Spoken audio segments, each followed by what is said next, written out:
bloke's been sitting out there since 6 in the morning. He's all the way behind the bushes down the lane, and I was thinking, man, what's this boy's problem with us? And I actually found out one of the boys at the gym put his missus away. So that's why, you know, one of the boys at the gym, you know, got a bit dirty with his missus. So that's why now I understand why he had it out for the boys. Thanks, guys.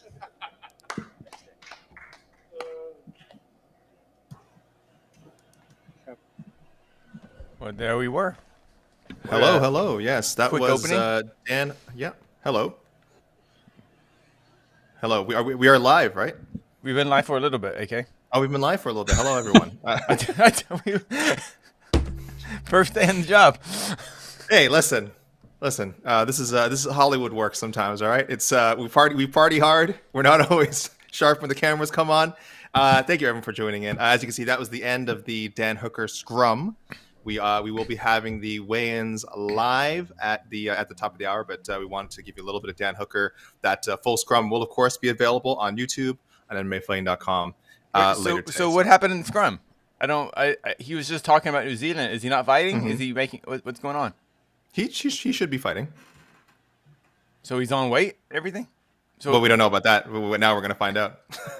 Well, I mean, if he wasn't cutting weight then, I assume he's on weight. I hope it's what you suggested earlier this week on Twitter, where it's just like him and Hackprass were pretty much just like you know between each other. Are you making weight? I'm just gonna show up or whatever. And then because if they both come in over, let's say they both come in over around the same amount, technically nothing would happen, right? All they do is they just get the contract, they get some white out, they go whatever weight, and that's it. And the commission goes cool. I mean, they don't even need to. Let's say they change the contracts. It just becomes like, okay, well, both guys came. Well, in no matter what, it has to be on the contract. But they could fight at 290 pounds as long as they both agree to it, and that's all. Yeah, well, let's say they don't change the contract, and then they both come in like 5 pounds over, and then they both just say, okay, well, I guess the commission would step in there. Let's say they both came in like 2 or 3 pounds over, and it's like, okay, 20% fine for you, 20% fine for me. It evens out. Like they wouldn't even need to make it. You know what I mean? Like they wouldn't even need to make it an official thing. It's just like, okay, we both came in over. Now what? It's like, now what are you gonna do? Jose, can you hear us, Jose? No, I guess not. No, he's running. Jose Youngs is on site, obviously taking care of business down there. He's been there all week doing some fantastic coverage from MMAfighting.com. But right now he will join us, I assume, for the weigh-ins. Of course, he's got the camera on there. But right now you are with the esteemed Mike Beck. Good morning. It's weigh-in day, AK. Okay. I don't know if I'm as excited as you are, but I'm pretty darn excited. This is a fun card. We had Between the Links live last night for the first time in a while, so I am jacked up after a fierce competition between Jed Meshew and UFC bantamweight contender Cody Stamann last night. So let's go. Let's hit the scales. I'm ready for some drama, AK. Fantastic, Mike. And in the truck, of course, the equally esteemed, no more so, no less so, the equally esteemed EKC Live. Ah, yes. Good. We are ready with the music. Okay, good stuff. Since we're here pretty early this time today, guys, we got about a little over 10 minutes till we actually start. Let's take our guesses. Check? How's the spell check going? I'll do a spell check first. You guys, okay? I'm gonna do a spell check. I'm gonna send a spicy tweet. While I do that, Mike, let's go with Mike first. Who will weigh in first? Who will weigh in first? That is an excellent question. You know what? I'm gonna get a little crazy right now. I'm gonna get a little crazy. Nick Diaz will be the first on the scale. Oh, Lord. Nicholas Diaz. And I'm saying that because if I'm right, I am going to look like a genius, because no other name would make me look like a genius. But Nick Diaz being first on the scale, that would make me look like a genius. So, yes, I'll go with that. Casey? I'm going to go with the man this card was built around. Nick Diaz? Let's go the hefty boy Chris Dawkins. Oh, a heavyweight. Go in the head. That's not. I'm usually the heavyweights. I know we might see in the first. Okay. I mean, he is a future. All right.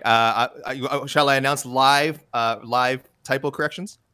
Go for it. Give it to me. This is why the people tune in. I see Curtis one. Blades. We're missing an A on Blades. Oh, hold on.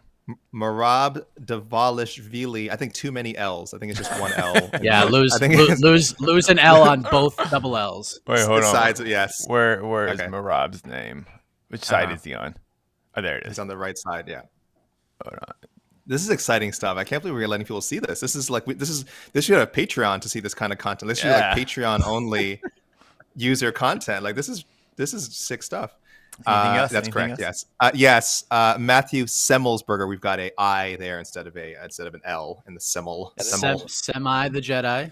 So he is Semi the Jedi, but that is a Semelsberger. Is Matthew? What is it? S-I? S-E-M-E-L. So there's no I. There's no I. Yeah, that's a. Yeah, we just see the capital L. That looks like a lowercase L. Okay, there you go. Okay, gotcha.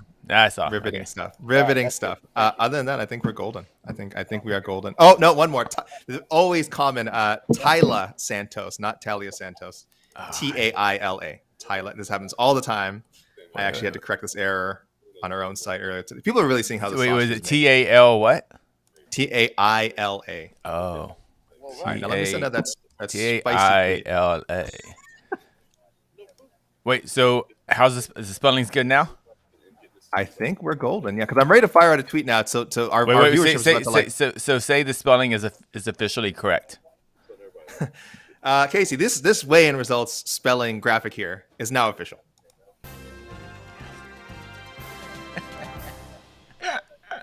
Yeah, I missed you guys. Wonderful. I missed you guys. Oh, I know. Again, Jose will be joining us as well. Like I said, Jose has been there. He's been in the middle of Nick Diaz mania, which is really what this week has kind of been. I mean, with respect to Alexander Volkanovski and Valentina Shevchenko and Brian Ortega and Lauren Murphy and everyone else, it's a very nice card. But boy, every day it's just Nick Diaz updates. What weight are they fighting at? Will he show up to this media thing? Will he show up to this Is he going to fight in jeans? Is he going to? I was going to say, is he going to fight at all? No, we just don't know. One question we know the answer to for sure is, does he want to fight? And the answer is no. It has been no for a long time. Even during his prime, the answer was no. So I guess, you know what? Yeah, let's talk about it before.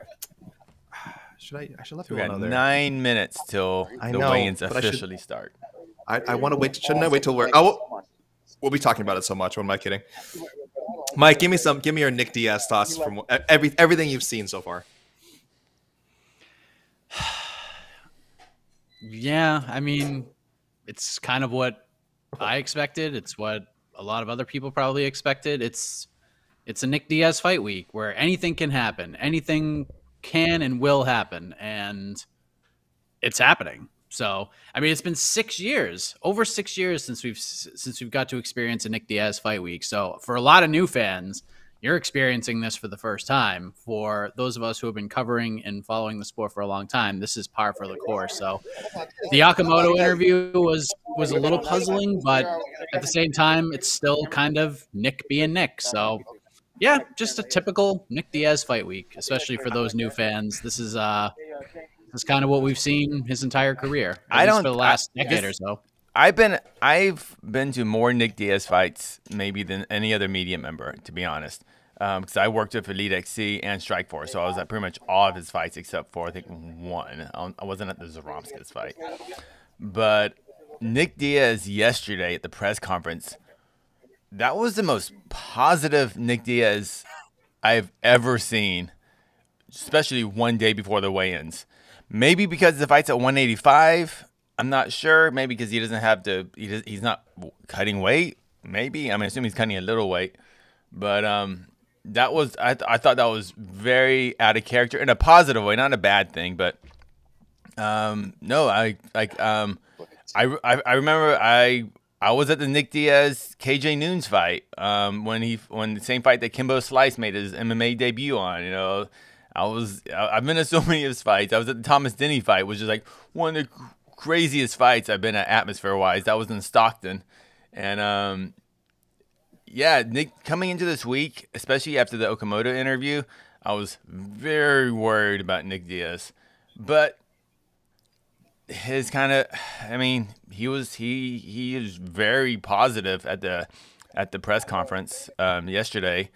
I expect at the ceremonial weigh-ins, though, later today, I think we are going to get that mean, like, all right, like it's go time for Nick. But yeah, but it's like but it is a Nick Diaz fight week, and since I don't know what's gonna happen, if anything, I mean maybe he might not show up for the ceremonies, but he's all he has. He's like, and they say this all the time. Yeah, they might miss a press conference, they might miss a media day, blah blah blah. This, but they always show up to the fight, you know. So, and they've never missed any sort of weigh-in type of event either. So they show up for those, and I'm excited. I just hope Nick may lose no matter what. Even the best version of Nick Diaz still may lose to Robbie Lawler Saturday night.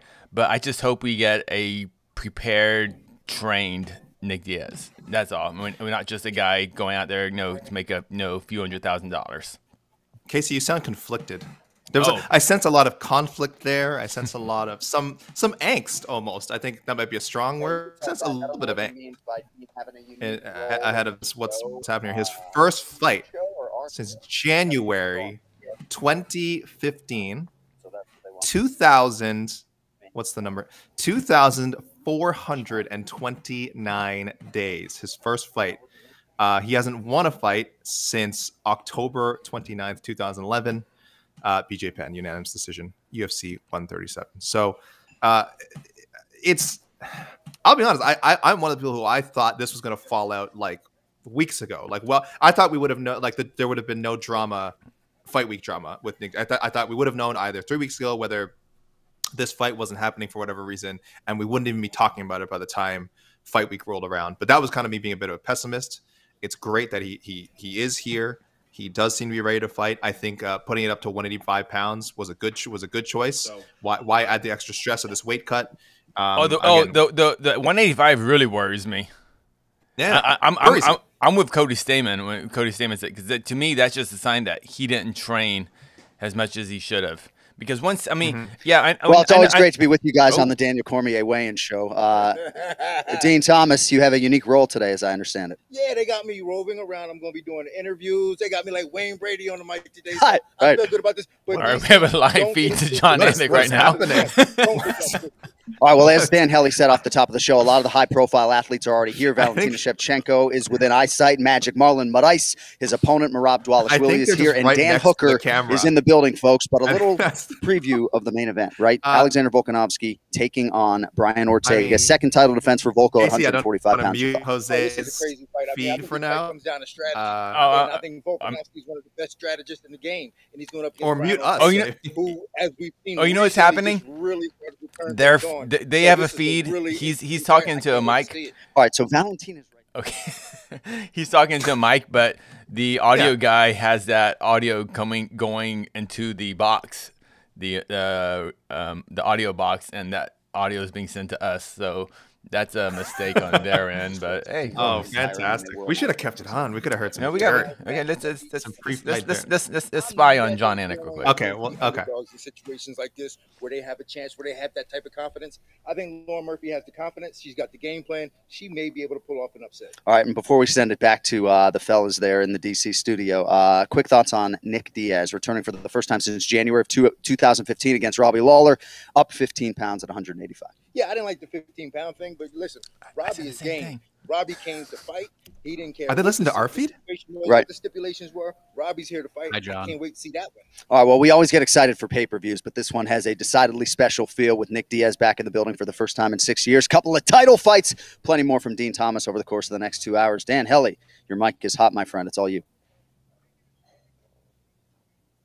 Okay. There you go. Oh, we know Dan Hellie. Sorry, guys. Waiting for Dan Hellie. Yeah. I'm not hearing from Dan Hellie right now. But in a couple of minutes, you will be hearing more from John Anik again as the official weigh-ins begin. Hey, look. Den Thomas, John Anik, big UFC employees doing all this stuff. We said the same thing. Like, we're the same things. I know. I know. And better facial hair. I always. Well, maybe in your case. Yeah. We'll be hearing more from Anik. Official weigh-ins coming soon. Plenty of room for drama. I'm trying to think. Is there anyone that like? Well, I mean, especially with again, we said, how will Nick Diaz look? Making weight probably no issue, but how will he look? What will be his demeanor be? I know we're all eyes on that. Hooker and Haqparast, what will they weigh in at? If they somehow both make 155 or even 156, excuse me, I'll be shocked. I really expect them both to miss, or one of them to miss, and then hopefully they just work out something where neither guy has to be fined. But that's all up in the air right now. Other than that, again, fingers crossed, not too much drama. Though I know our editor and I know our stream monsters love that stuff. Love to see weigh-in drama, but not me. I want to see everyone come up and be healthy and rehydrate. Did Nasrat, did he make the flight? Is everything? I haven't checked social media. Yeah, he's in. Everything's he's there. And then something like 30, when he arrived, something like 36. Oh, hold on, I just saw an update. Oh no, this is Hangman still. He was in the I guess before he did the scrum, he was in the sauna. So I guess if Hangman showed up to do the scrum, it's either like we said, either he's going to be over and they don't care, or he's spot on. So I don't know. Good for these guys. You guys are ridiculous professionals for doing this. Again, they shouldn't have to. I wish something could have worked out where they fight at 160, 165, 170, 180, anything but 155. But both guys want to do it. There's just no need. I just don't. There's just zero need. Like, there's not one person on this entire planet who's going, oh, those guys better make 156 right now, today. Oh, this fight doesn't count if they don't make lightweight. What's the point of fighting if they're not in a designated weight class? It's two guys who are lightweights with crazy circumstances, out of their control. This is dumb. This is dumb. But yeah. And they're gonna whatever. We know it's dumb. So Mike, I'm sorry, Mike. Again, you said you think you went nuts, and you said Nick Diaz, perhaps the first guy we see, maybe wants to get it over with, get up, step to the scale, and just leave. All right, thank you all for being here for the official weigh-in for UFC 266, Volkanovski versus Ortega, and we will begin the official weigh-in with the two champions around whom this fight card was built. First athlete to the scale is the undisputed UFC featherweight champion, Alexander the Great Volkanovski.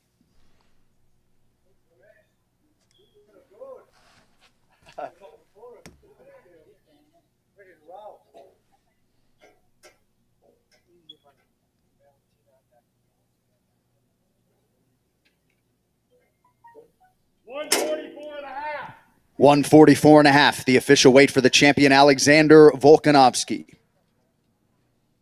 Let's go!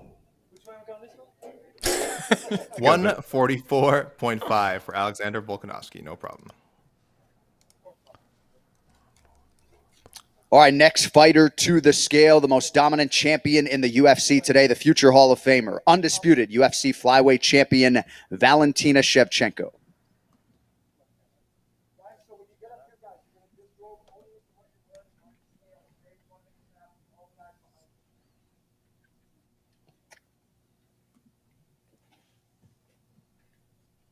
The line continues to move in favor of Valentina Shevchenko, now up to a minus 1,600 on DK Nation. Come back on Lauren Murphy plus 900 right now.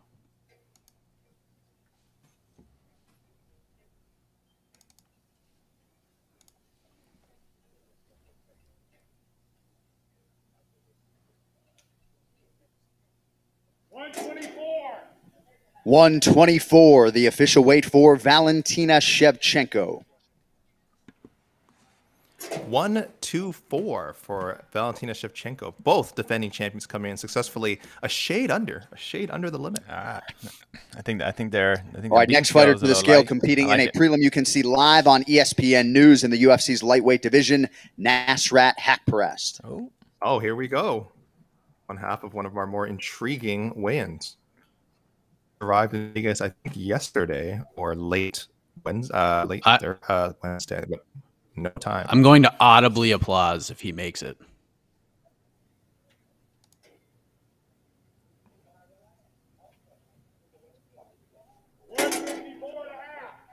$154.5, the official weight for Nasrat Haqparast.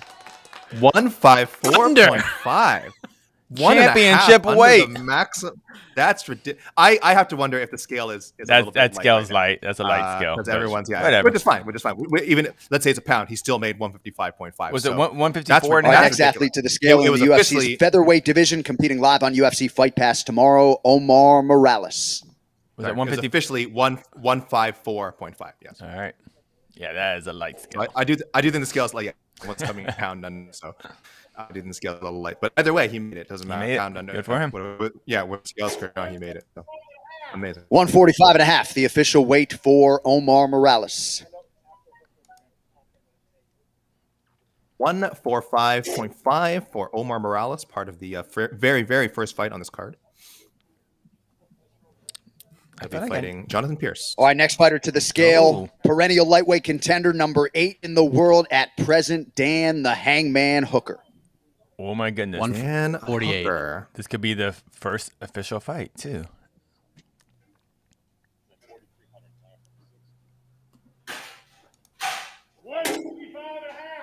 $155.5, the official weight for Dan Hooker. Wow. Unbelievable. 155.5 for Dan Hooker. Yes, and amazingly, next fighter to the scale, the number 2 ranked featherweight contender competing for the undisputed title tomorrow night, Brian T-City Ortega. Oh my God, this is going so fast.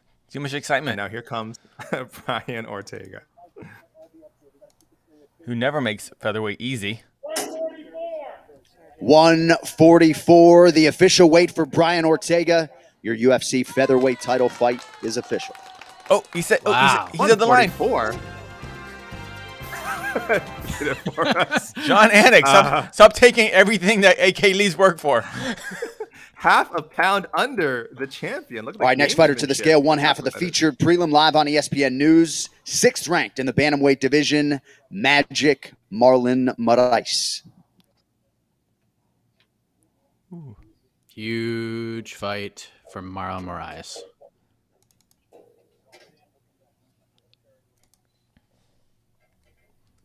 $135.5. 135.5, the official weight for Marlin Marice. 135.5 for Marlin Marice, as predicted by Casey Lyman. Amazing. Amazing. I'm seeing a pattern. Was it 144 All right, next for up Ortega? in the UFC women's flyweight division, number 9 in the world, Roxanne Modafferi. Yeah, Ortega, a full pound under the championship limit. Here comes Roxanne Modafferi, the most fights in women's MMA history tomorrow night.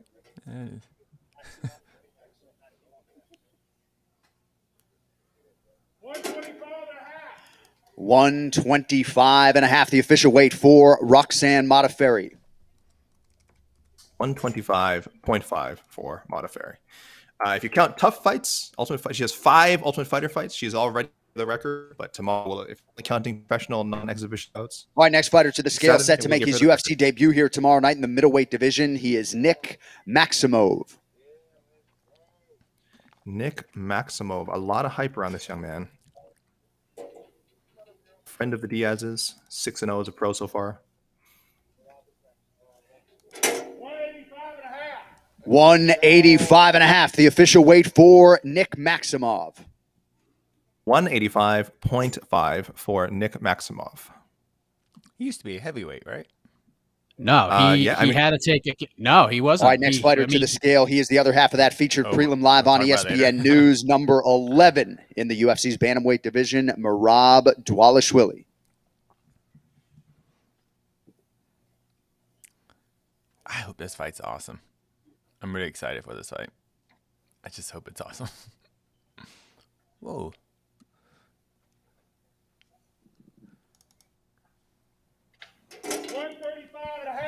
135.5 for Merab Dvalishvili. 135.5. So he successfully makes weight. We don't know if the fight will be awesome, Casey, but we know the fight's now official.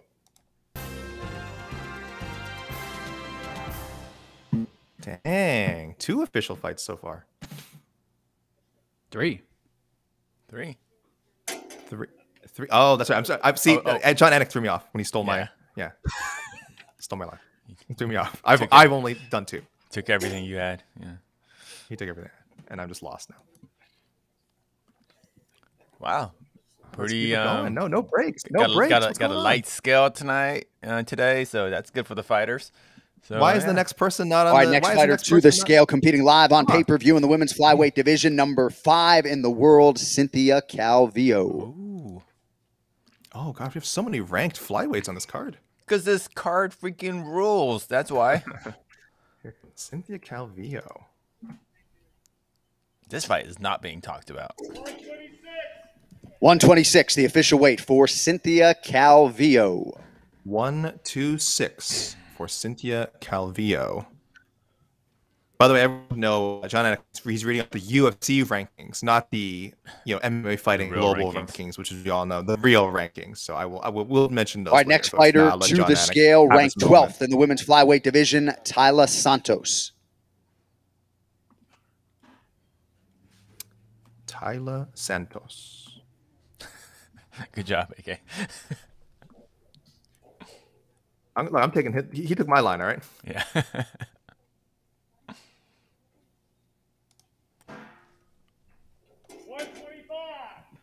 The official weight, 125 pounds for Taila Santos. 125 for Taila Santos. She's on the, as was her opponent, Roxanne Modafferi, and that fight official. All right, next athlete to the scale in the UFC's welterweight division. He is Matthew Semelsberger. Here comes Semi the Jedi.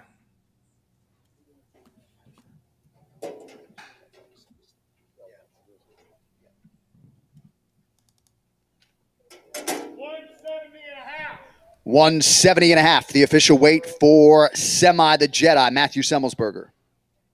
170.5 for Matthew Semelsberger, who is Martin. All right, next to weigh in this morning in the UFC's lightweight division, the undefeated Uroš Medic. Uroš Medic. I'm just practicing now.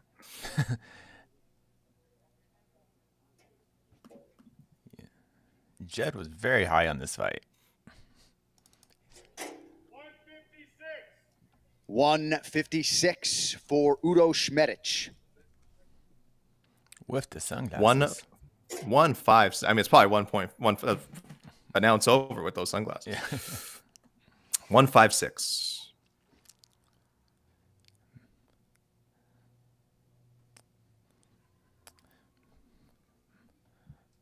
So me and Mike Heck were wrong with saying who's going to be first. To weigh in. It was not Nick Diaz. It was not Chris Dawkins. Look, I didn't even make a guess. So you guys are heroes. And I would not have guessed Volkanovski. I don't think. I don't know what I would have said. I probably would have said. I don't know. I probably wouldn't have said Volkanovski. I would have said like Roxanne or something like that. Oh, you have a break? Is that what's going? I think we have a break now. It looks like a little bit, but yeah. Right. But that was great of the champions to weigh in first. That's great, Mike. I don't know if you want to try and do a quick rundown. I have a feeling as soon as you start, you're gonna get cut off. But I don't know. They maybe give it a go. All right. Rundown. I don't know if we're waiting.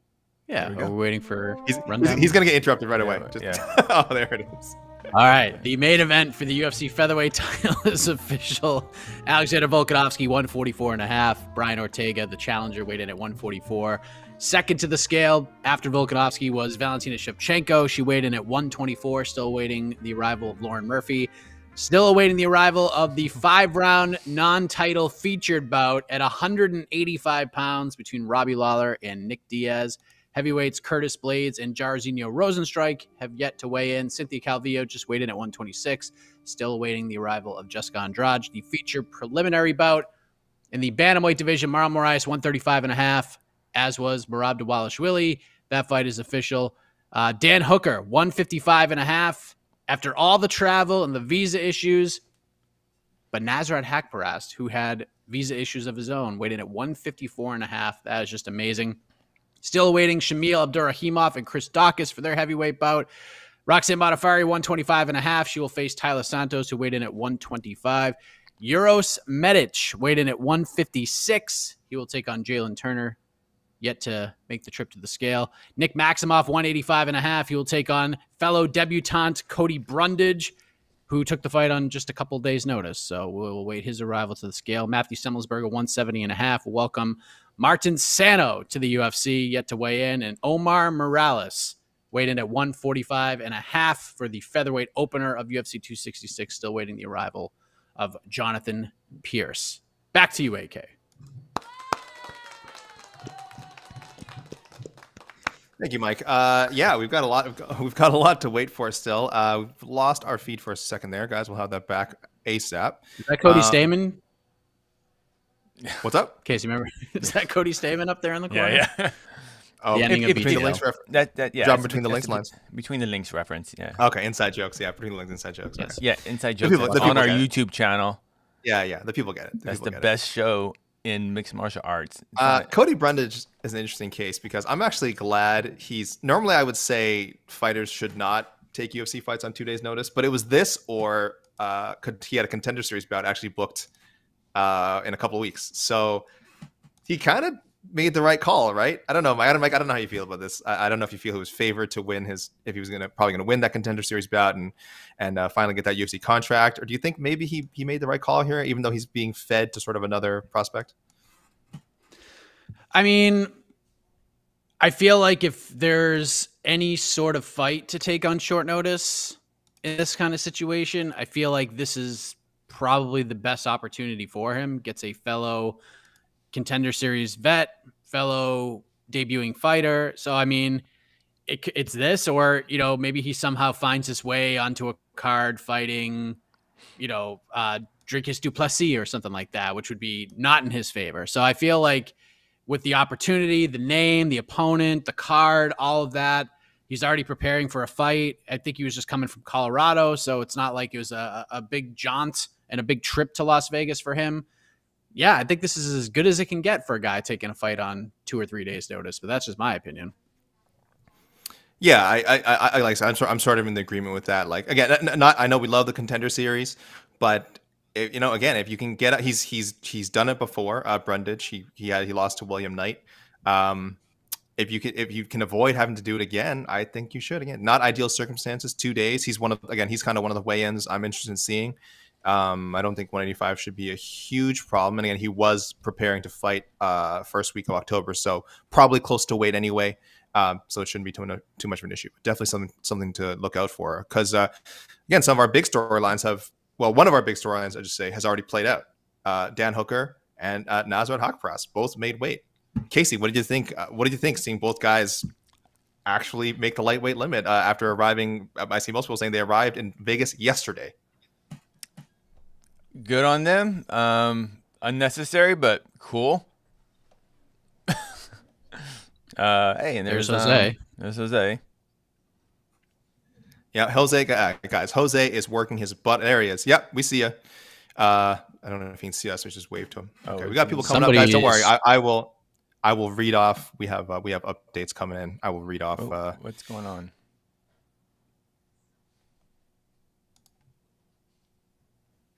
We have no audio from Jose anymore. We'll have it back. Yep. Jose was working on. That's Martin Sano, I believe. And he looks happy. He says he made weight at 170. So that was Martin Sano, 170. And Casey, I hope our audio is working, because his fight with Matt Semelsberger is now official. All right, next fighter to the scale, number 10 in the UFC's heavyweight division, celebrating his birthday on Fight Night tomorrow, Philadelphia's Chris Daukaus. Martin Sano's fight with Matt Semelsberger is now official.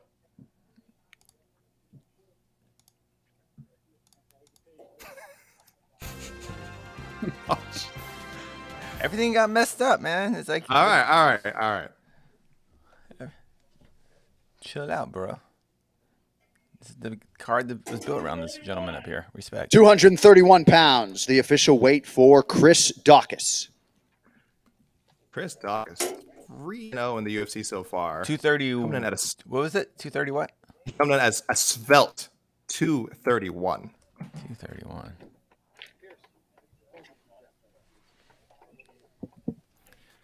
Chris Daukaus, 3-0 in the UFC so far. Number 11. All right, next fighter to the scale in the UFC's featherweight division, competing live on UFC Fight Pass Saturday night, Jonathan Pierce.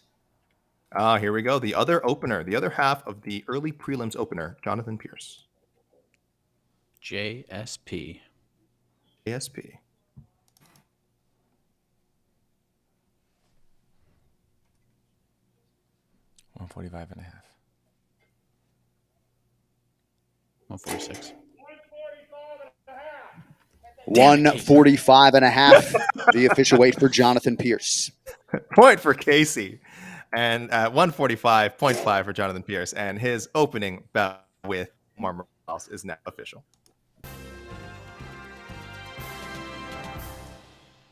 What is the tattoo on his chest? Is that a divide sign? What is that?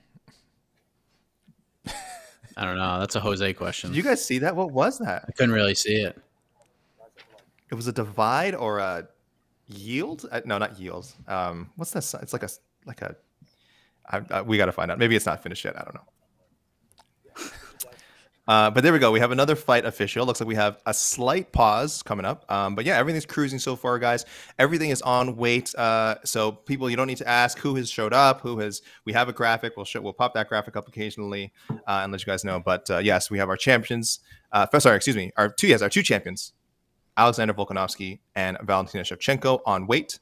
Volkanovski's challenger and rival, his Tough 29 rival, Brian Ortega, also came in half a pound under 144. Someone who we've said, he's a big guy, big featherweight, and he came in lighter than Volkanovski. Did you just refer to Ortega as his Tough 29 rival?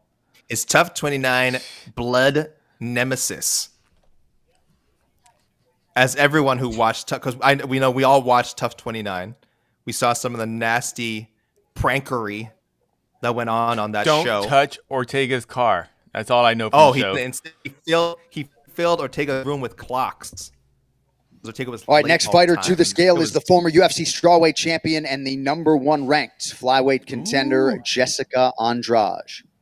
The pranks on that show were grotesque. Here comes Jessica Andraj. The always fascinating Jessica Andraj. If Calvio wins big, she could. Yeah, this would be a big fight for her. But she's got such a tough test against Jessica Andrade. 126, the official weight for Jessica Andraj. 126 for Jessica Andraj, former strawweight champion, current flyweight contender, one-time flyweight belt challenger, and as you mentioned, Cynthia Calvio did make weight earlier, Casey. So that fight's official.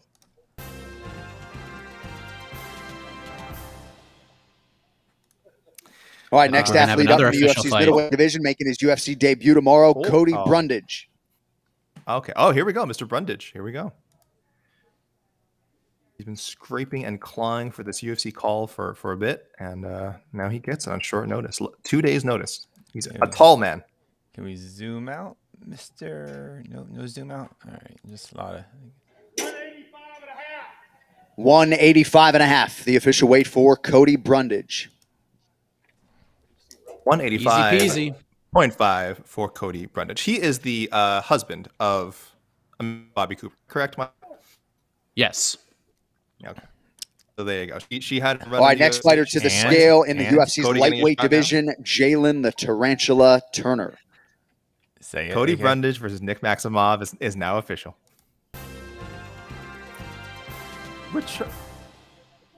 Casey, we're trying to fill people in on the backstories here of some of these lesser-known fighters. 156 for Jalen Turner.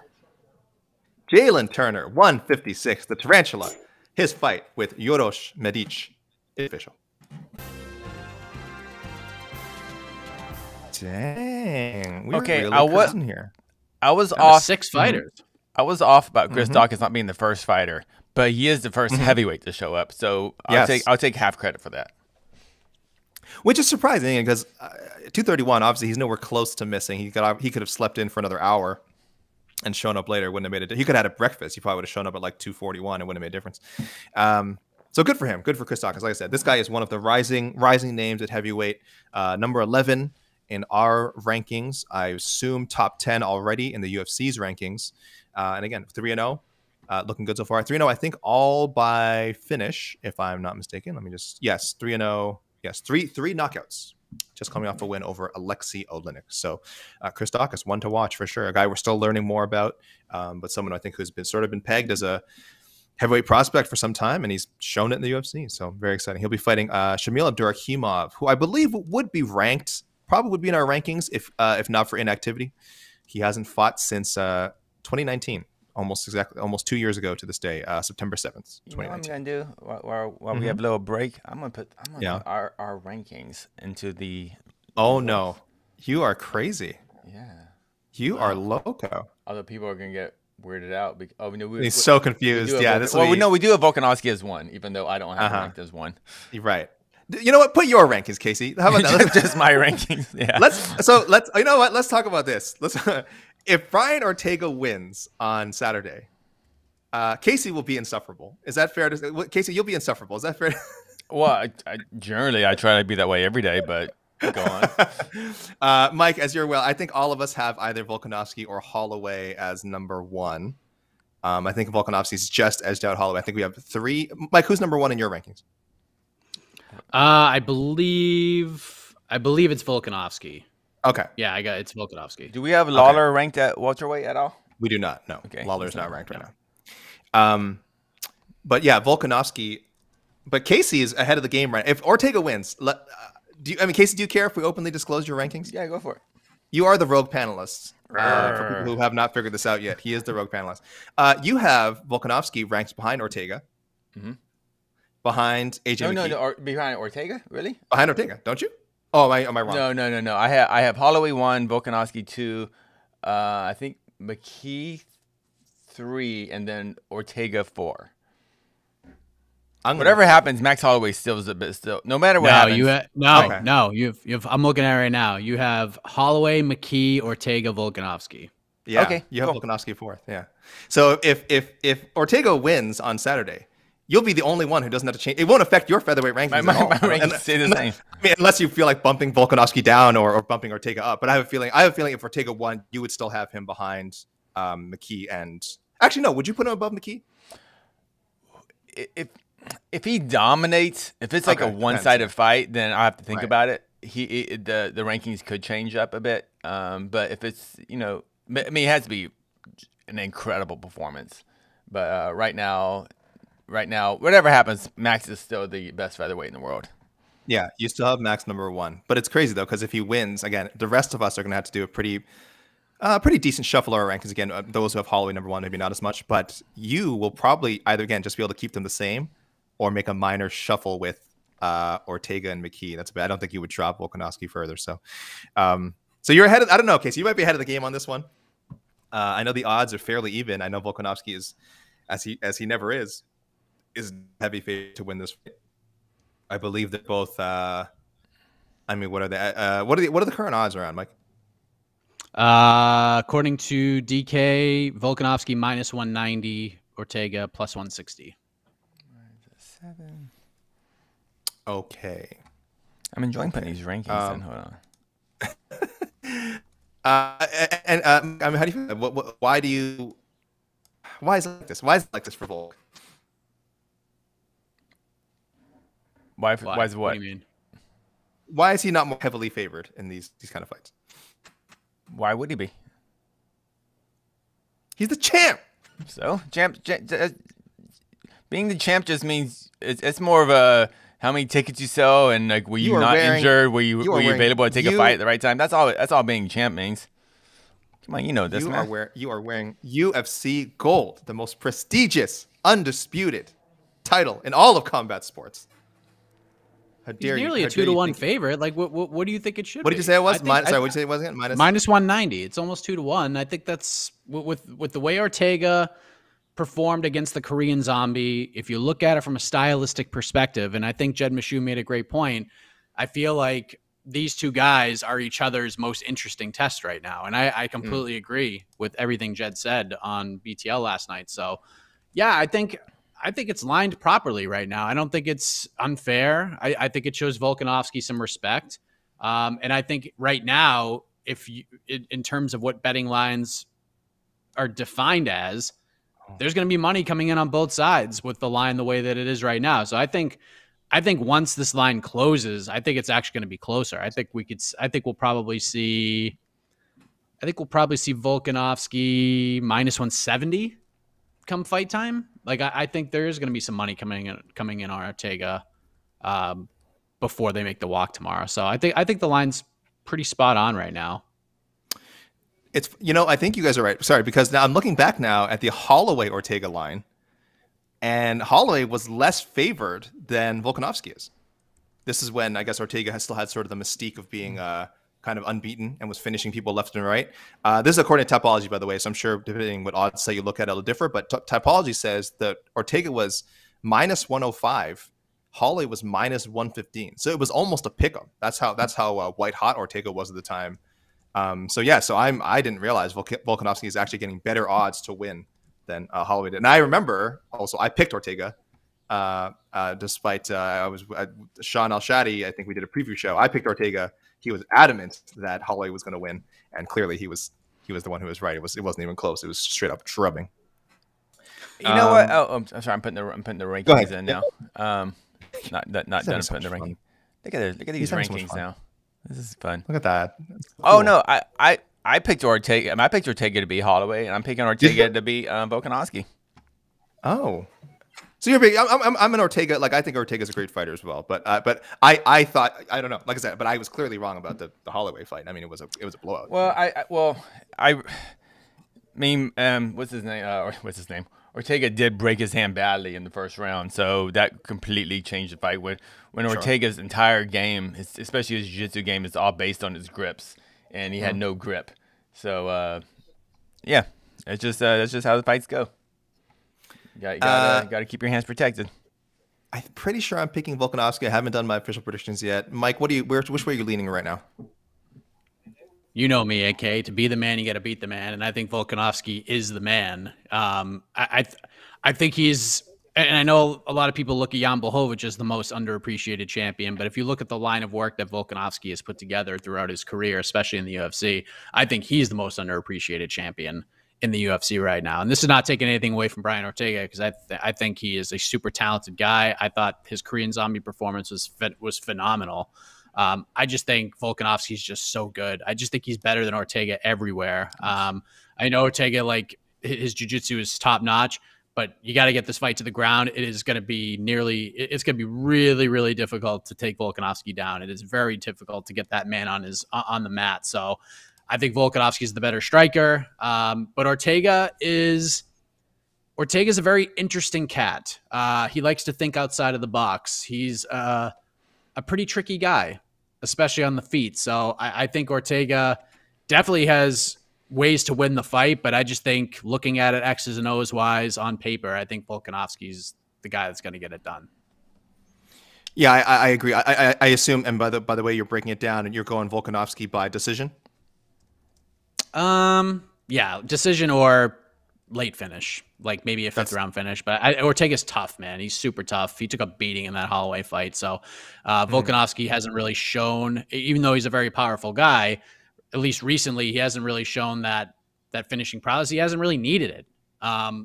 So yeah, I think Volkanovski wins the decision. I think it's a really good fight. I think it's close, but I think Volkanovski, when it's over, we're going to be like, yep, Volkanovski won that fight. Yeah, I think Ortega surprised a lot of people in the zombie fight. Everyone was like, "Oh, well, Ortega's got to finish earlier." I don't think people expected him to put together a super strong 5-round performance. Yeah, I don't know why though.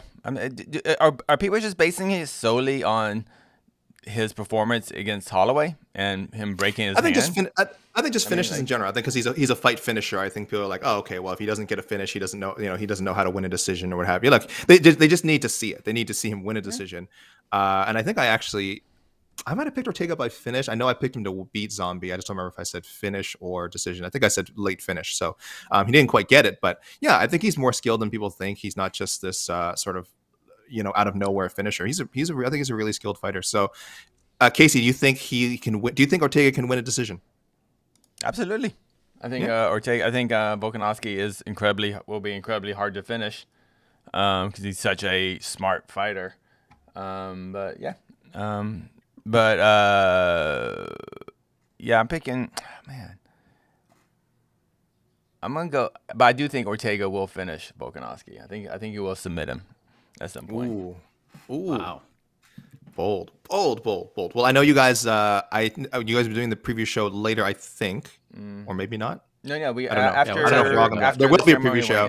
I just don't know. I'm just not sure who's going to be on it. But either way, so I've said my official pick of Volkanovski by decision. I think Mike's going Volkanovski by decision. Casey, give us a round. You said submission. What do you think? What round for Ortega? Let's go 4th round, late submission. Ooh. Oh, championship rounds. Championship rounds. Spicy.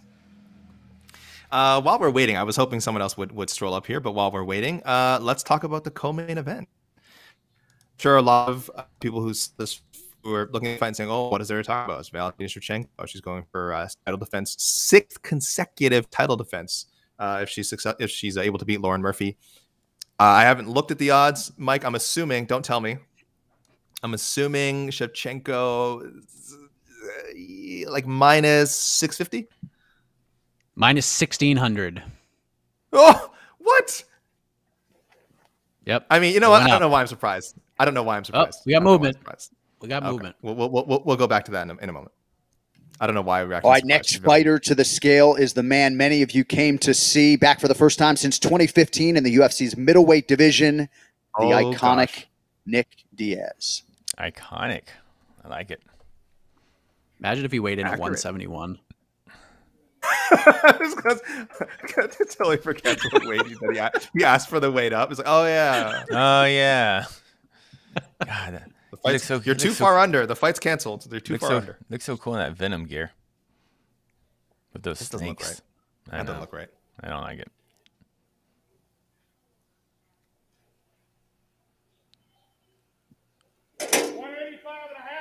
Yes. 185.5, the official weight for Nick Diaz. 185.5. His weigh in well over 6 years, really close to 7 years. There he is, guys. He came in for middleweight against Anderson Silva and Frank Shamrock. I think this is the last 2 times he's fought middleweight. Am I forgetting one? That sounds right to me. I mean, you've covered more Nick Diaz fights than anybody. Yeah, everything else has been welterweight. Yeah, and he hasn't fought at the Elite XC lightweight, which is 160, and since Elite XC. So, guys, we just saw Nick Diaz weigh in for a fight. I know this sounds so mundane, but almost 7 years, guys. You know what? Nick Diaz gets one of these. Oh, just. Nick Diaz is weighed in. It's official. He gets his own. Preemptive. No, it's not preemptive. Yeah, he'll get another one. Well, we'll play it again when it's official. Oh no, what's this? Oh, is this a new feature? Is this a new feature? I actually kind of like Star Wars. We're gonna see all the weights. Just it's a Star Wars crawl. Amazing. We just saw Nick Diaz. Again, we're still 24 hours away. The old Jose Young's rule until him and Robbie Lawler are both in the cage and touching gloves, and maybe even until the first punch is thrown, the fight's not happening. But okay, people kind of he's hit all the people have been bagging. No, Nick Diaz. 3 days later, I won't believe he fights. If it's fight week, the Nick Diaz fight happens. It's all like the coming like weeks out. But it's also 2021, Casey. It's also 2021. We have no idea. There could be things outside of Nick Diaz's control that could stop this from happening. You know what I mean? Well, okay. Let us not make any proclamations as to whether this fight is guaranteed to happen. But we've hit all the that is very true, because we did have a French flyweight. How do you say her name? Manon Ferro. That was this card, right? Her entire team. Yep. Her entire freaking team caught COVID in Vegas. So fight got moved to October 16th now. Yeah. Yes, she's staying in Vegas, and hopefully everything will be her right. Whole team is. Mike, I know Mike works. reported that she fortunately is not experiencing any symptoms. So fingers crossed again. Yeah, a couple of weeks she'll be ready to fight. I know a lot of people were looking forward to seeing her in action again. She is one of the flyweight division's most promising fighters right now. And it was definitely going to be a good scrap. Bugcatcher 17. Oh, this is for you, Casey. How do you have Volkanovski ranked 4th when he's a UFC champ? This is like not putting Charles Oliveira first. It's absurd. Because it doesn't mean anything. Being the champ doesn't mean anything to rankings. That's why. What do you mean? It's a promotional. It's a promotional belt. So what does if Holloway is ranked number 1 when Volkanovski has 2 wins over Max Holloway? He has 1 win. It is highly disputed. The second fight is highly disputed. The rankings are subjective, and I'm judging the fights. And if the judges screw up, I'm not like, yeah, in the official record books, it goes as a win. But if I'm ranking wise, no. Like, we have that all the time. That just happened to be a championship. Next fighter through the scale is the number 3 ranked UFC women's flyweight contender, taking part in her first UFC title fight here tomorrow, Lucky Lauren Murphy. Lucky Lauren Murphy. Getting her title shot was not luck. She has won 5 straight fights. This is a deserved shot at Shevchenko. 125, the official weight for Lauren Murphy, and that makes your women's flyweight championship fight official. Taking your job. He even did it. Like, I feel like he even stole my rhythm. Like, I even think he's heard how I do it, and he's like stealing it. No, he's plugged into the board, man. He is plugged into the board. I feel like it's going both ways. He's taking everything you worked for. It's not a lot, so I mean that's not really fair. It's not a lot to take. AK asks for like 2 responsibilities. Like he does it all, but he asks for 2 responsibilities. 1 is to host the show, and 2 is to recap The Ultimate Fighter. And he doesn't ask for much. He's a very selfless. He's a tremendous teammate. He doesn't ask for very much. So John, come on, man. Sorry, guys. I'm saying a tweet letting people know. Okay, that is official as first reported by Anik. That flyweight co-main event is now official. Let's talk about it. You know, we were just about to talk about it. The line minus 1,600. You said, Mike. It is again for me insanely high, but also given what we know about Shevchenko, how we've seen her perform in championship fights. I guess I don't blame people. I mean, I don't know how you get so so how much of an underdog, sorry, is Murphy then? Let me go back real quick. I was just looking at like past lines. Yeah. Plus 900 for Lauren Murphy. Oh, wow. Okay. Well, I don't know how that works. I'm not a gambling man. I always assumed if you're minus 1,000, then the other person should be plus 1,000. I don't know. Is that you would think so? You would think so, right? I don't understand how that works, but whatever. No, it doesn't work that way. I think it's so. I think it's so the house. I think it's so the house can make the money. The house needs to make their money. Well, it's based on the numbers are based on $100 bets. So you need to win $100 on Valentina Shevchenko, you need to bet 1,600 on her to win. And then if she wins, you win $100 if you bet 1,600 on her. But if you bet $100 on Lauren Murphy, you would win $900. I like that. I like they always say bet $100 because I'm like a $1 bet guy. So I just moved the decimal point. Exactly. So if I bet $1, if I bet $1 on Valentina winning, and Valentina wins, what do they hand me? You'd win like $1.17. 1.5 pennies probably. I don't know if my math's right on that, but if you bet $1 on Valentina, you would win. Yeah, you would win 1/16 of a dollar. So you would win. Oh, no, less. Oh, I'm sorry. No, I think Mike's right. I think it'd be less. It'd be less than 1/16. I'm sorry. I think Mike's right. Yeah. So they give me like you would not win back. 16, you would not win 16 cents. You would win 1 point. You would win 1 point. They might round up for you. I think you would win 2 cents. So for you to win $1, Casey, if you want to win $1 on Valentina Shevchenko, you would have to bet like a lot of money. Like you have to bet what $16. You have to bet $16 to win $1. As for why the numbers are different, it's like it sounds counterintuitive, but it's like saying there's a difference between saying how much you expect Shevchenko to win and how much you expect her to. How much you expect Murphy to? I mean, no, I screwed it up already. This is stupid. I've run myself into a circle now. We're not. I've run myself. No, I don't bet, so I don't know. But to kind of put it in perspective, when Valentina Shevchenko defended against Jennifer Maia, she was a minus 2,500 favorite in that fight. So she was minus. What was the closest? Andraj was reasonable, right? Andraj was within like 300. She was like minus 300. That's Shevchenko, right? That one was actually close, right? Not close, relatively. Andraj was minus 556. That's what the line. Oh my gosh! At. By the time, I'm gonna go more. So still pretty big. Holy crap! The lines I like, the Tapology, just straight pick'ems. Yes. Tapology has the fans, which actually sounds about right. The betting lines, 97% are picking Shevchenko, and not only are they picking Shevchenko, 71 of those 97% are picking her by KO. Yeah. 85% are saying she will finish the fight. Wow. So 3%. Lauren Murphy has never been finished.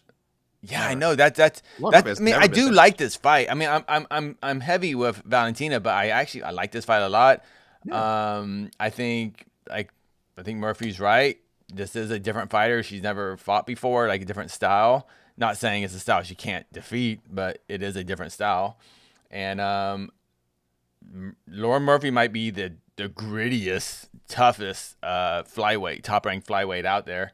So it will be a unique fight. Yeah. I think I'll tell you which ahead, prop Mike, bet is getting which prop bet's getting money put on it is the fight goes to a decision prop. It's now dropped. The other day when I looked at it, it was plus 250 for the fight to go to a decision. It's now down to a plus 180. So a lot of people have plus 180 may not have for the fight to go the distance in general. For the fight to go all 5 rounds, it's plus 180 that the fight goes the distance. Is that and that's either person winning, or either person winning? A plus, oh, that's good money. Because I do see a path for Murphy winning, but it does not involve a finish. That's for sure. What do you think? How do you think Murphy? Oh, you gutting? You mean like she's going the distance, kind of gutting out like ugly, like make the fight ugly? Yeah, it'd be like an ugly 3-2. It'll be like what Jennifer Maia did for that 1 round, but Murphy would have to do it 2 more rounds, and I do think that's possible. I think Murphy has a much better chance than say Maia. I thought Andraj was going to be a tougher matchup, but that hey, it's a. Valentina had her that night. So Shevchenko by decision is plus 200. Murphy by decision is plus 1,800. Murphy by decision is plus 1,800. What's Murphy by finish? You think Murphy has a chance to win? Oh God, that's got to be like 4,000 million. Murphy wins inside the distance is plus 1,400. Not Murphy inside the distance. If you just bet that Lauren Murphy will not win inside the distance, it's minus 50,000. Minus. Wait. I'm sorry. Say it again. Does not win inside the distance. So the prop bet is Murphy wins inside distance plus 1,400. Not Murphy inside distance is minus 50,000. Oh, that's any other result. That's any other result. Is minus 50,000. Yeah. Okay. Right. That makes sense. So wait. So if I put $1 and Valentina pulls a Peter Yan, how much money would I win? If Murphy depends what you bet on. What do you bet? bet? No, I bet on that Murphy, not the 50,000 one. No, that's that's bad though. You don't want minus 50,000 is bad. You don't want to bet on that. Oh, minus. That's saying anything else besides a Murphy decision. You'll owe them money if you bet on that. That pretty much. If you bet on that, you'll owe them money. But Murphy, it's so. Okay, so Murphy winning by decision in general, like if you wanted to bet on that, is plus 1,800. Murphy winning in round 1 is plus 4,500. Round 2 plus 5,500. Round 3 plus 6,500. Round 4 plus 8,000. Round 5 is plus 10,000. Murphy by unanimous decision is plus 2,800. Murphy by split majority decision is plus 4,000. Split majority decision. By split or majority decision is plus 4,000. All right. I think what we're saying with all this is people are not expecting Lauren Murphy to win. This is again, as we said, this is expected to almost be like coronation for Shevchenko. It'll be her 6th defense. She already has.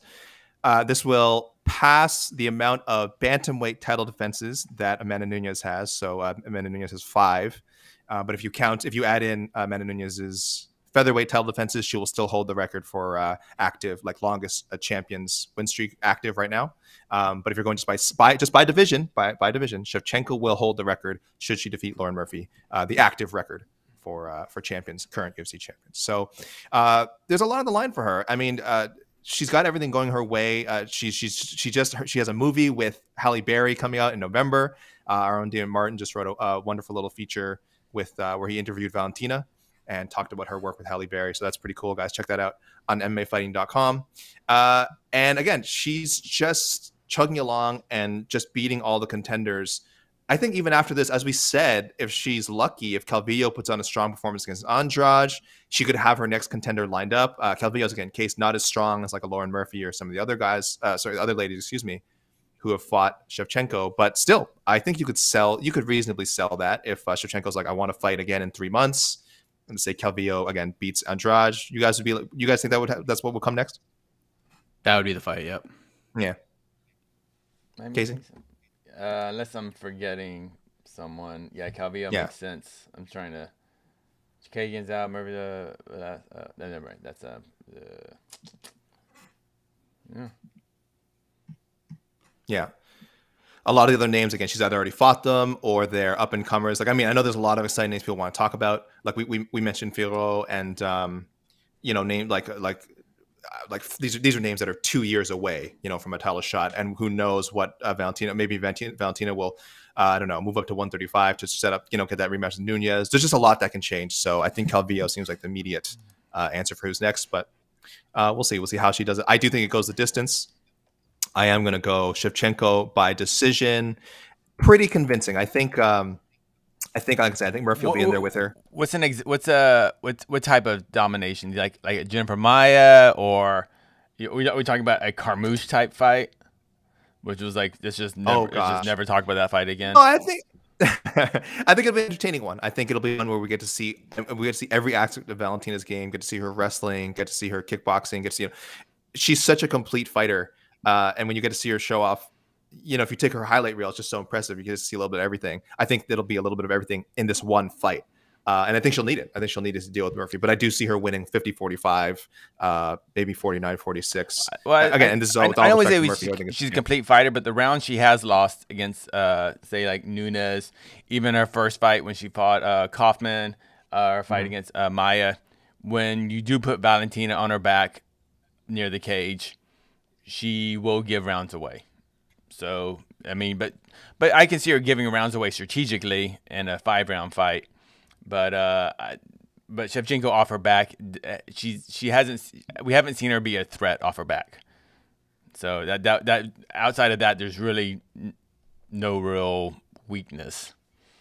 That is Lauren Murphy's strength, though, to take someone down and grind you out from the top. So that's why this fight is somewhat intriguing, but yeah. Give me a scorecard, Casey. Let's go. I think it's gonna be similar to Jennifer Maia fight, not in the style of the fight, but in the kind of the domination or kind of just like ho humness. A little bit like, all right, Murphy will get her down one round and kind of grind out that one round, but I don't think she'll do it too much damage from the top. So the momentum won't carry over to the next round too much. So, most likely 49, 46 around there. All right. Mike? Yeah, I think it'll be something like that. But I think Lauren's going to try to take it to her. I think it's going to be a bloody fight. I hope I think it's going to be very, I'm not going to say competitive, but it's going to be one of those fights where, like, when I think of this fight, I don't know if it's like, I don't know which Rocky it is, but there's a scene where like Apollo just knocks Rocky down and he's in the corner like, what the F, man? Like, why won't he go away? Like, and then like Rocky comes back and loses the decision or whatever. I think it's going to be something similar to that, where like Shevchenko is just going to put it on her for a bit, but Murphy's going to be able to take it and just fire back and try and just, it's going to be one of those fights where Shevchenko is going to show that ability to dig down a little deeper, and Murphy's stock is going to rise for leaving it all out there and being durable and fighting her ass off. So I think Shevchenko will win 49-46, but I think it's going to be one of those fights where people are like, damn, Lauren Murphy's tough. Like, she earned this fight. She deserved to be in there. Yeah. It's not going to be one of those fights like, yeah. I mean, dude, Murphy's ranked. We have her ranked 4. I mean, what is she in the UFC rankings? I think 2. I think 3, 2 or 3. She was probably behind Andraj still. Yeah, I would say the crazy part about Murphy, though. I mean, yeah, she has a nice winning streak, but I mean, I mean, I didn't have her winning against Andrea Lee. I could have easily saw the decision going toward Calderwood too, but you know what? Her style, the judges like it. She got the win, and I think I think she is a tough matchup for Valentina, but relative to the division. And it sucks. It's because one of those situations. The division is getting much better. Mhm. It's just Valentina is so ahead of the curve right now. That's just much similar but not identical to Ronda when she started fighting at bantamweight. She was just so much better than everyone else. But the benefit is everyone else realized, oh, I have potential to be better, and then the game caught up to Ronda and eventually obviously surpassed her. And now, so I'm hoping with Valentina that all these other flyweights go, you know what? Like, we can be better. That the potential to be a better fighter is there. Just look at her. She's a human. I can do this too. So you need that kind of dominant champion to kind of for the other fighters to realize they have that potential to be that much better. The thing about Lauren Murphy is too, it's very difficult to look good against her. Like, even if you beat her, like I thought she beat Sarah. I thought she beat Sarah McMahon in her UFC debut. The Liz Carmouche fight was pretty close. You can make an argument she won that fight. I thought she beat Carmouche. I definitely thought she beat Carmouche. That fight. I remember that. Yeah. So that's two right there. Mm-hmm. Chikagian with just that style is really difficult. And Chikagian took that fight on short notice, so good on her. I know Lauren was supposed to fight Sarah Morris originally. Chikagian came in last minute and took that fight on, I think it was like a week's notice, 135. And then the Honchek.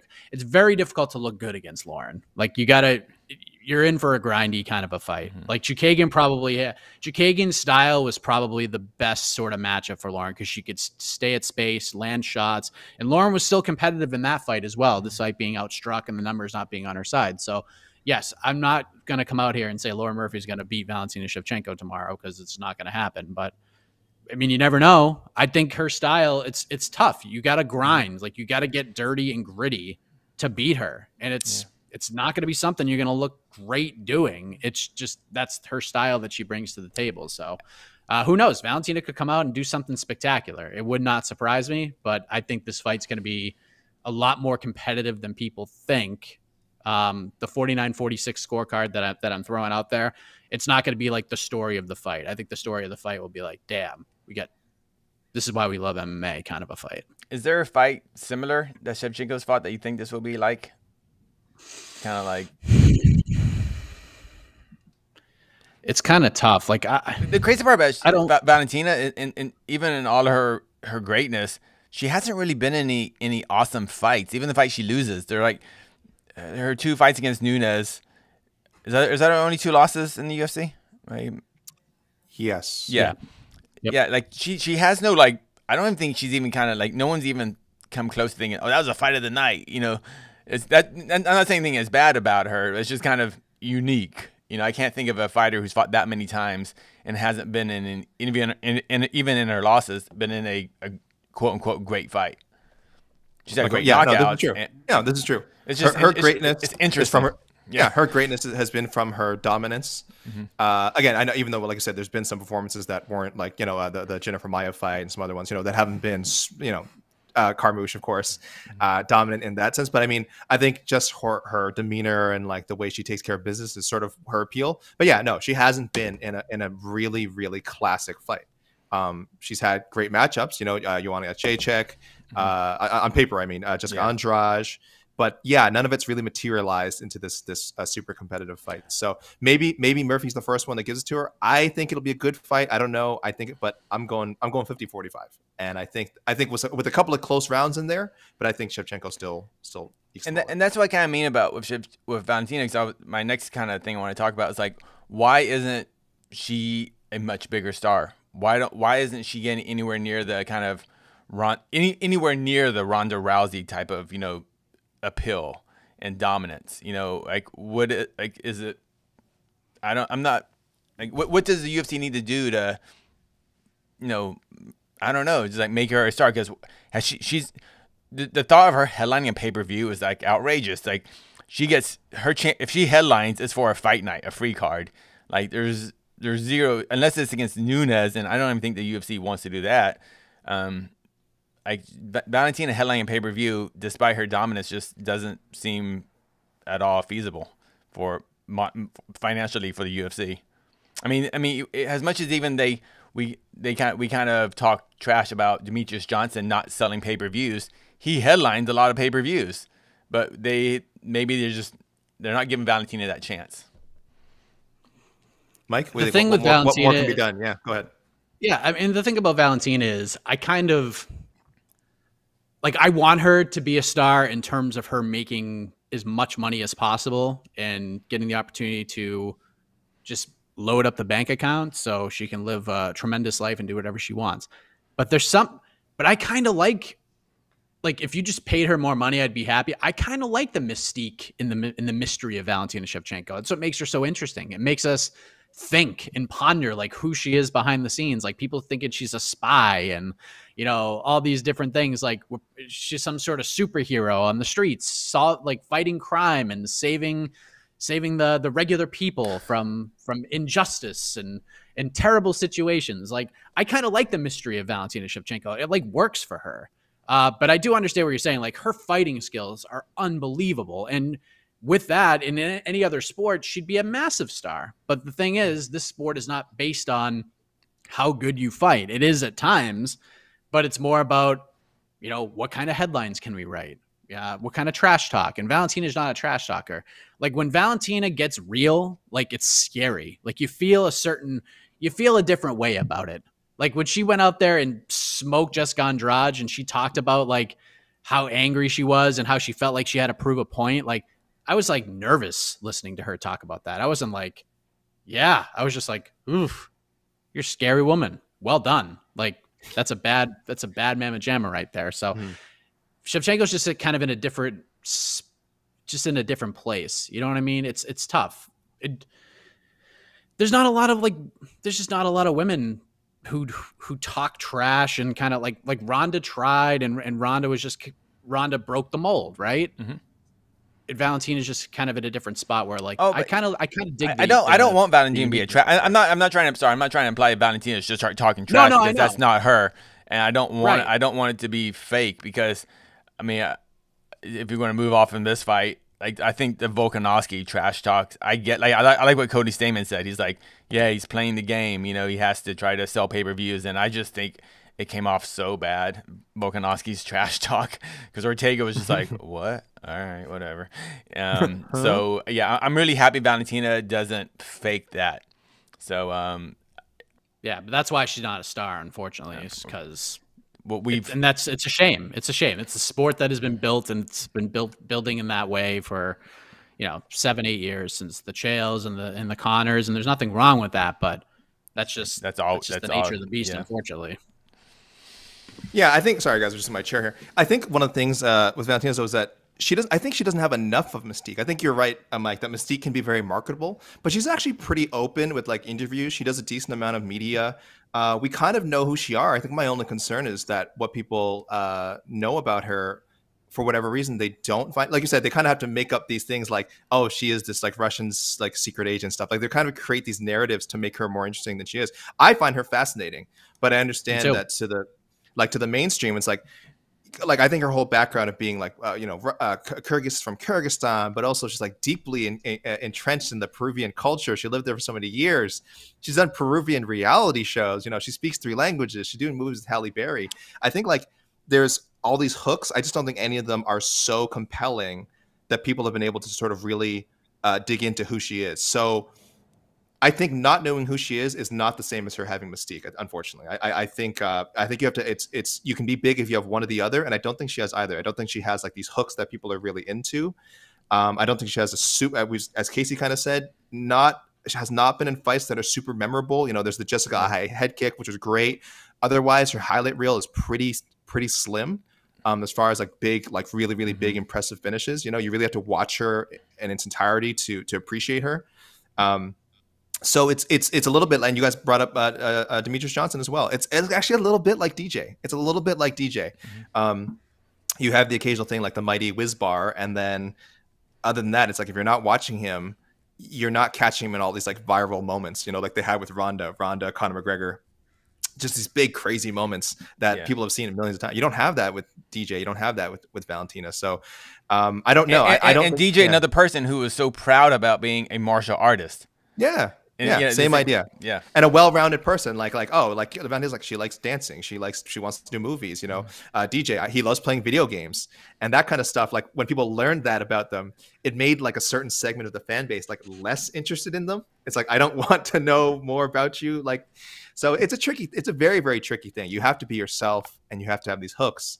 I kind of like for Valentina, I kind of like the less is more thing with her. I think I almost think she does a little too much media in a weird way because I do like the mystery.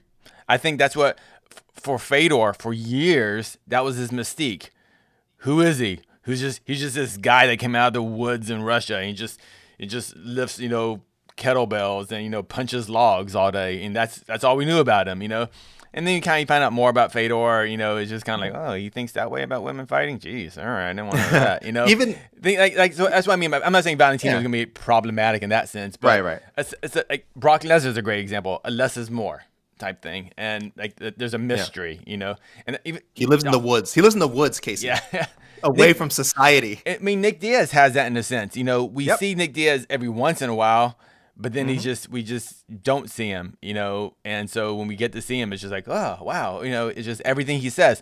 Like I remember the video of him walking into the Apex for the media day that he never showed up for. Everyone was like, Nick Diaz is here, like Elvis is in the building, you know. It was just like a big thing, you know. So I mean, Nick Diaz hasn't fought in 5 years or something like that, I don't know, and he's the biggest fighter on this card.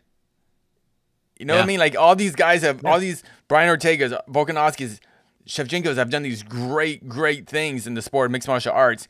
Yet we don't give a crap. We're like, hey, Nick Diaz is here. You know, just like I don't know. It's just like it's weird. I don't get it, but I do get it because I'm the same way. This is that it factor, and Mike and we were kind of asking what more can the UFC do. I don't know if there is. You know, we're pretty critical of the UFC when we feel like they haven't done a good job with promoting someone, and maybe they could do a better job with Valentina Shevchenko, but I wouldn't put it on the UFC that she's not a bigger star. Like with that, I think that this is something that's out of their control. Even same with Demetrius Johnson. I wish they hadn't crapped in the flyweight division so much, but outside of that, you only have a certain ceiling I'm disagree real quick. It's not with Valentina, but. And this is what Ariel was talking about, what Joe Silva said about being a matchmaker. A matchmaker's job is to create contenders. And I feel, when was the last time a women's flyweight fight was like featured? You know, they're always buried on the prelims. Like Lauren Murphy, Jennifer Maya's, you know, maybe Jessica Macy Barber. And unless it's a Macy Barber. So the ones in a blue moon, the UFC goes, okay, that we're gonna put everything on that woman, and then, you know, that didn't work out. Paige Van Zandt when she was with the UFC. Yeah. So they got a lot of main card opportunities. Yeah.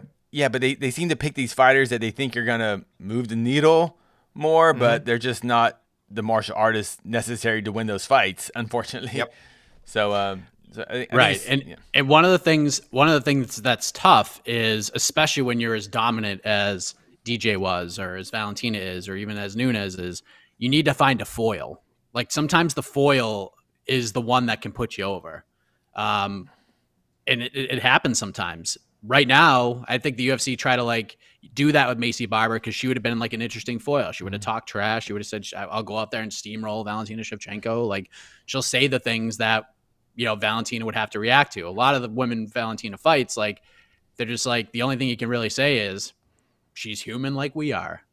Like everybody makes mistakes. Like these are the things you have to say. Holes you can't in her go in game. there and be like, I see holes in her that's all you can say. Holes in her game. Yeah, it's like a baseball player at a press conference. Like, I'm going to do whatever I can to help the team. All right, next fighter to the scale, the 7th ranked UFC heavyweight contender Shamil Abdurakhimov. Oh, he is still 7th, right? Again, I'll tell you, we removed him from our rankings. He has not fought in 2 years, but he has had several bookings go through. Actually, let's mention that after he weighs in here. Let's talk about his history. Casey, yes, Casey, what's the weight on this one? Let's see how good you are here. Jerk. 250, 255. I'm going 255.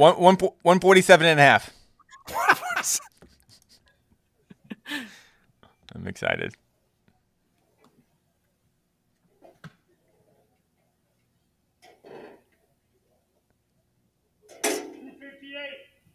$258, the official weight for Shamil Abdurakhimov. 258 Shamil Abdurakhimov. He's gonna over 20 pounds on his opponent, Chris Daukaus. But our heavyweight we're talking about. So that fight is official. All right. We're just waiting on a couple more heavyweights. Curtis Blades and Jairzinho Rozenstruik ranked in the top 10 of ours. And Robbie Lawler, it looks like. So 3 fighters left. So, sorry, we were saying Abdurakhimov has not fought in 2 years, but he's been booked many times. He has been booked several times. He has had, according to Apology, 5 fights, 5 separate bookings fall through since 2019. Cyril Gane, people remember this, that he was scheduled to fight Cyril Gane 2 times. Gane, the first time, pneumothorax caused him to withdraw. Then the second time, Abdurakhimov withdrew. These are both 2020 bookings. Augusto Sakai in May. That was Sakai got moved into another fight. And then twice before today, he has been scheduled to fight Chris Daukaus. Once it was rescheduled, once Abdurakhimov had to be removed for COVID-19 protocol. Fingers crossed, Abdurakhimov will return. So I don't think he's really been injured or anything, guys. He has not fought in 2 years, just for really, really bizarre circumstances keeping me out. Of course, I'm sure COVID-19 throwing the world into chaos didn't help. But yes, I don't blame the UFC for keeping him ranked. Is kind of what I'm getting at here. I don't know how you don't blame the UFC for making the fight look more important than it is. Is it important? It is important, but wow. But you put the ranking on the ranking. That's what rankings are for. To make the fight look important. Look at this man criticizing the pushing of, and now he's crapping on the poor heavyweight, the poor always overlooked heavyweight division. How dare you? How dare Casey, you? will Abdurakhimov artificial numbers? Casey, will Abdurakhimov be in your heavyweight rankings? Do I have? I'm pretty sure I have Daukaus. If he wins, so If he looks good against Daukaus, yeah, absolutely. Yeah. Right now, he's not in my rankings because his name is too long to copy and paste, and so it shuts my computer down when I try it. So it's really just I can't handle it. You need to get your new computer. That's a problem. That's a real problem. You're handling a lot of video stuff. I feel like you might. That's a concern. That's a big concern. All right. So we're gonna hopefully we got some questions and comments. Yes. Hold on. Here we go. Run some of those down. George Edwards, what's your favorite type of food? I'm not a foodie. Mike, take it away. Favorite type of food? Like tasty? Tasty? I mean, crunchy. Yeah, crunchy. I mean, I'll just say yes. Yes, because I like it all. Yes, I love tacos. I'm a huge taco guy. Really? Make them. Yeah, I love tacos. They're so good. And Who knew this? My kid doesn't like a lot of things. Yeah, my kid doesn't like a lot of things, but he likes tacos, so it works out great. Yeah. Can you, for everyone else who knew, if you love tacos or if you knew Mike Heck loved tacos, just throw up a taco emoji, please, in the YouTube chat. I just want to see. Throw up the tacos. What's up to Esther Lynn? What's up to Esther? No, the question. No, it was a question. It was a question. It was a question. Can you tell Esther Lynn I said what's up? And I think our answer is no. No way. Yeah. No. Okay. It was a question. It was not say what's up. It's can you? No. Can you? No. Absolutely not. No. Yeah. Absolutely not. Tell her. Next time, yell to Esther. Say the anvil said what's up. No. He didn't say what's up. He said, can you ask her? All right. Here we go. The kid from Heck. Has your son logged on to YouTube? You know he's not allowed to watch these, right? How likely is Nick Diaz fighting Usman? Oh gosh, how likely is it that Nick Diaz fights Usman before Edwards gets a chance? Ooh. I think we've been kind of avoiding this conversation because we don't want to even go there. But the UFC is a business first, and Nick Diaz with a victory over Robbie Lawler at middleweight will absolutely do better business for the UFC than Leon Edwards. So that's all I'll say. Right, but you can't. But here's the thing about Nick Diaz: you never know what he's thinking. Like, like the things he says, and then the things he says after the things he says, like they just contradict themselves. Like, I wanted this fight at 185 because I don't want to fight the same guys that my brother Nate could potentially fight, who is a 170 pounder. Shouldn't you have called out Israel Adesanya? Like, shouldn't you have picked somebody else besides Kamaru Usman? If Nate's going to be in line to maybe fight, I mean, either one of those guys is a bigger fight than Leon. It is what it is. It goes back to what we were just talking about before Abdurakhimov hit the scale. Like, both of those guys are huge stars, and they move the needle. No matter what Dana White said in the past about Nate Diaz, Nate moves the needle. Nick clearly moves the needle, and both of those guys would be bigger fights than Leon. It's unfortunate, but that's the nature of the beast. That's business. That's why we're not going to see the Dolphins play the Cleveland Browns on Monday Night Football when you got the Patriots and the Cowboys who could play in Monday Night Football. Like, they're going to put the bigger game on the bigger spot. Imagine if the NFL was run like prize fighting. The Super Bowl every year would be Patriots Cowboys every year. Doesn't matter how good they are. It's I don't know, Patriots Cowboys Super Bowl. It's the Cowboys have lost 4 straight. By the way, the Cowboys have lost 4 straight. The Bills have won 6 straight. But you know what? Cowboys get the Super Bowl shot. Yeah. They get the shot. The Cowboys scored a couple of late touchdowns there that were really compelling. I think they almost had. Well, the Cowboys won the won the fourth quarter. They won the fourth quarter. They would have had him. Yeah. Thank you, everyone. By the way, throwing a lot of taco emojis in the YouTube chat. Thank you, everyone. Nice. Showing love to the taco for Mike. Really appreciate it. At this point, you know what's scary is now I will someday be surprised if Leon Edwards ever gets a UFC title shot. I don't know why. I just always feel like stuff is coming up. This is it. Look right here. Like this is the narrative for Leon Edwards. Yeah, I know. Like, what do you? Who is he? So it's not like the guy that. It's not wrong. Mike Dunn is only speaking facts. He's that guy that lost the last 20 seconds of this fight with Nate. But it's not Leon. Oh, Leon Edwards is that guy that dominated 24 minutes and 40 seconds of a fight. That is also. He's correct. not that. He's the guy that lost 20 seconds. Jeez. I'm just saying you're both correct. You're both correct. Neither of you has told a lie in this conversation. You're both correct. Dunn. Mike Dunn. You're done, Mike Dunn. Get it? I love you, Mike Dunn. You're my best friend. The only way Leon Edwards gets a title shot is if he fights Masvidal and blows the doors off of him and finishes him. Like, that's the only way he gets a title shot right now. I think if he does that, he'll get it. But if he doesn't do that, like if he wins, if they headline a card with that one and he wins a 50-45, he will not get the title shot. He has to go out there and blow the doors off of Masvidal and stop him within the first 2-3 rounds. Otherwise, the Cowboys are back in the Super Bowl.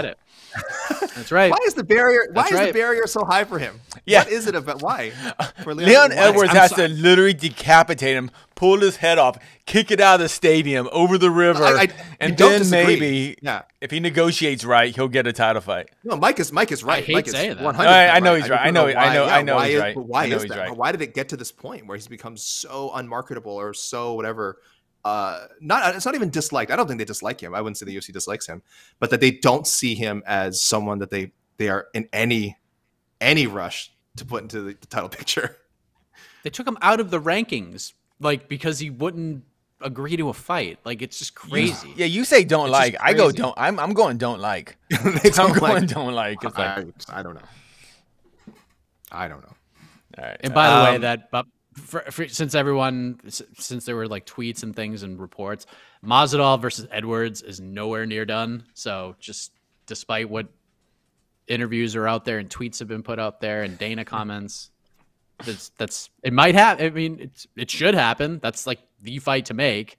It should have been made 2 years ago, for God's sake. I've never given up on it. I've always wanted to see that fight. Yeah, I think it will happen. But to say that fight's done is incredibly premature. Guys, can I get a law? I know we're on listener questions here, but I want to get the chance now. And the fight is not official yet, unfortunately. We are waiting on Robbie Lawler. But guys, I'm going to need some picks on this. Mike, let's go with you first, Mike.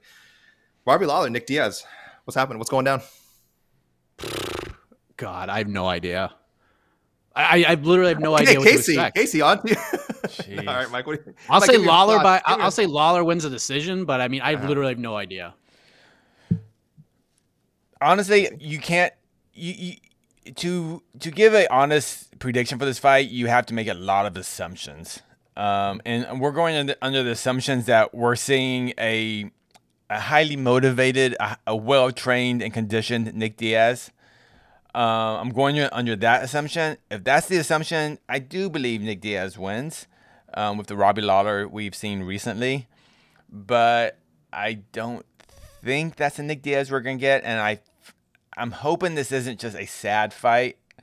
But I don't know. Oh, God. Lawler. Oh, 5 rounds too, man, dude. I'm kind of regretting this being 5 rounds now. I know it sounded cool at the beginning, but if Nick Diaz just isn't, if he does, I just can't. I have a hard time even saying it out loud. I can't imagine Nick Diaz walking into a cage going, I don't want to fight like I used to.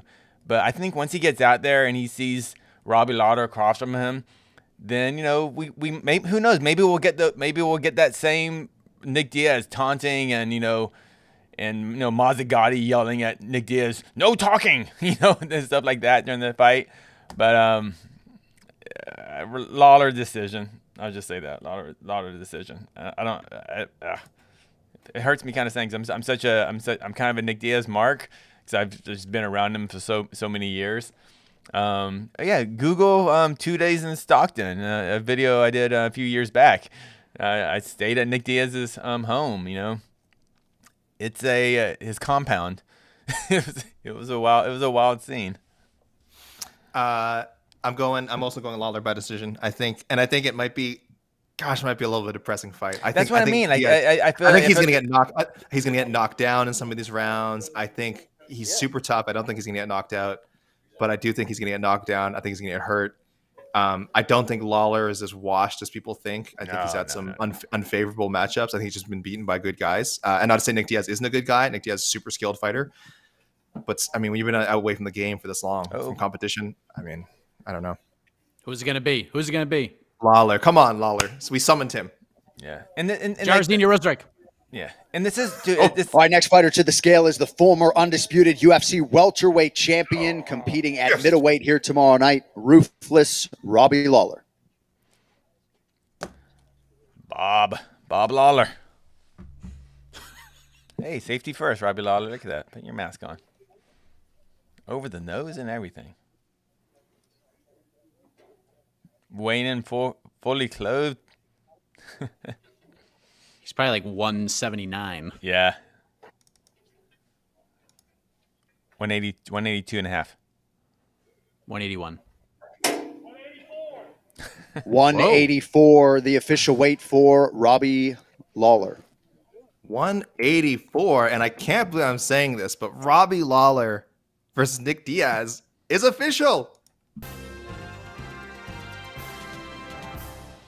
Dang, I feel like you should have added 2 verbal question marks to that. Official? Is official? Yeah. No, as of now, until we find out, again, we still have plenty of time to go before fight night. As of now, it is an official fight. So we've given our picks on it, guys. I also did Junga. I agree. I heard ruthless too, not ruthless. What happened? No, Anik. They're ruthless. Ruthless. Should we do a rundown? Well, I think we should do a rundown now because I bet you we're not going to see Blades and Rozenstruik until the last 15 minutes, maybe the last 10 minutes, if I'm being generous. All right, ready for a rundown? You ready, Mr. Heck? Ready? Got some water. Throat's parched. All right, hold on. Let me find some. To clear a little bit. Here we go. Oh yeah, there we go. UFC 266 weigh-in results thus far. Still have a couple fighters left to hit the scales, but let's start with the main event of the evening. Alexander Volkanovski, the featherweight champion of the world, weighed in at 144.5. He's the first one to the scale. He will take on Brian Ortega for the belt in the main event of UFC 266. Ortega said, you know what, Volkanovski, you wanted to go under? I'm going to go under that. 144 for Brian Ortega. Valentina Shevchenko, 124. She takes on Lauren Murphy. in her next flyweight title defense. Lauren Murphy weighed in at 125. Robbie Lawler just weighed in at 184. He will take on the returning Nicholas Diaz, who weighed in at 185.5. Curtis Blades and Jairzinho Rozenstruik have yet to grace us with their presence as of yet. Jessica Andraj versus Cynthia Calvio. Both women made weight. I can't actually see the weights, but I think it's 126 apiece. Marlin Marice, 135.5, takes on Merab Dvalishvili. Featured prelim on ESPN News and ESPN Plus. 135.5 for both of those gentlemen. Dan Hooker and Nasrat Haqparast. Can we play the applause sound effect again for these two? I mean, good Lord. Amazing. That's right. 155.5 for Dan Hooker, 154.5 for Nasrat Haqparast, despite the visa issues and the travel issues, all of that. Pros. Hats off to both of them.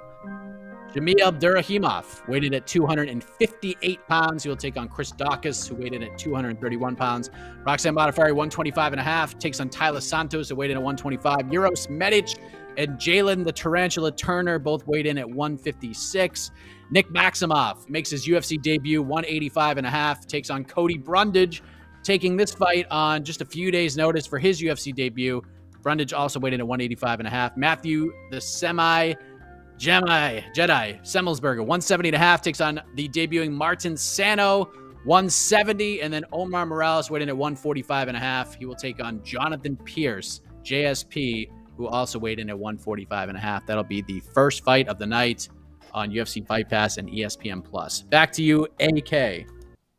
That was wonderful, Mike. Thank you for that rundown. Again, we only got a couple left, guys, but I think we'll be here for a while. So we do have time for more questions. All right, next fighter to the scale, one of the best heavyweights in the world, number 6 at present, Biggie Boy Jairzinho Rozenstruik.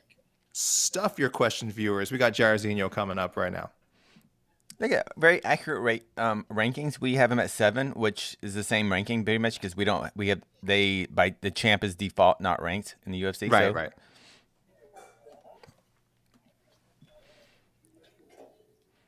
I am very interested in this fight.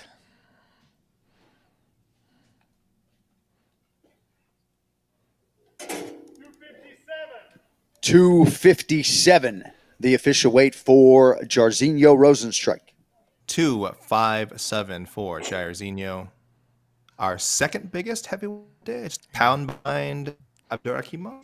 Check his pockets for crystals. That's all I'm saying. Casey, did you see? Those should be banned. Did you see the question from EDMSK? Is Nick losing? It's about, is Nick losing than having a trilogy? Do you see this question in the comments? Shouldn't be too far up. Who's it from? EDMSK has been whining about wanting to for us to go back to the questions. So I just want people to know why you will be rewarded in life for whining. So if you want to complain and whine, you will. You know, that's the place to do it. This is the place to do it. So EDMSK, I'll read it while you look for it. Is asking, is Nick losing, but then having a trilogy? So let's say there's a back and forth fight in this situation. Exciting back and forth fight. Is Nick losing, then having a trilogy fight with Robbie on the same card as Conor Nate 3, the best outcome? What is going on in that? What is going on in that avatar? It's a baby. That's baby Bart. It's baby Bart Simpson. He's being held up. Okay. Yeah, weirdo. Freak. I mean, that would be pretty wild. The weirdo.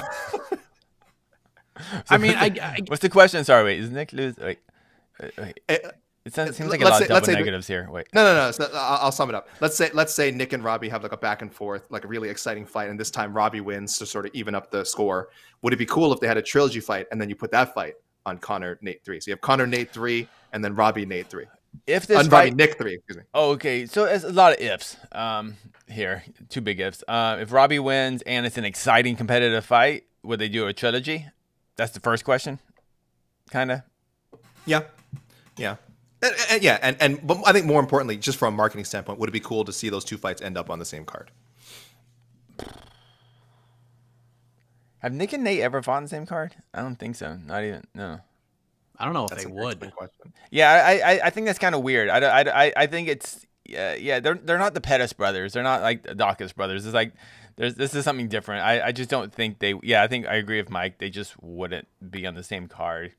And imagine just from the UFC standpoint, handling one Diaz brother than handling two Diaz brothers on the same card. You know what? But if they throw enough money at them, sure. I just don't think the UFC will throw that money at them. And I think with all the cards and content they need to make, I just don't think they would load up two Diaz brothers on one card. One Diaz brother sells a pay-per-view enough. Especially if this fight's awesome, then I don't think they need to double it up. Just from money reasons for the UFC, but it'd be cool. Yeah. I think the more intriguing question is, win or lose, is this the last time Robbie Lawler fights? Because when I spoke with him, he told me straight up, if the fight isn't interesting, if it's not a big name, if it's not anything that gets him off the couch to go train harder than he normally would, he's not fighting. He's not taking it. And like after this fight, like what else is there for him to take? I kind of at this point. Yeah, I mean, I know they're different people, but it kind of has that Carlos Condit kind of feel in the sense that Carlos could have still competed in the UFC, but I think Carlos and Robbie both know that winning a championship just probably isn't very likely. They feel their bodies. They're in the gym. They're training with killers all day. They know where they're at. You have a good feeling. So if Robbie loses, yeah, win or lose, I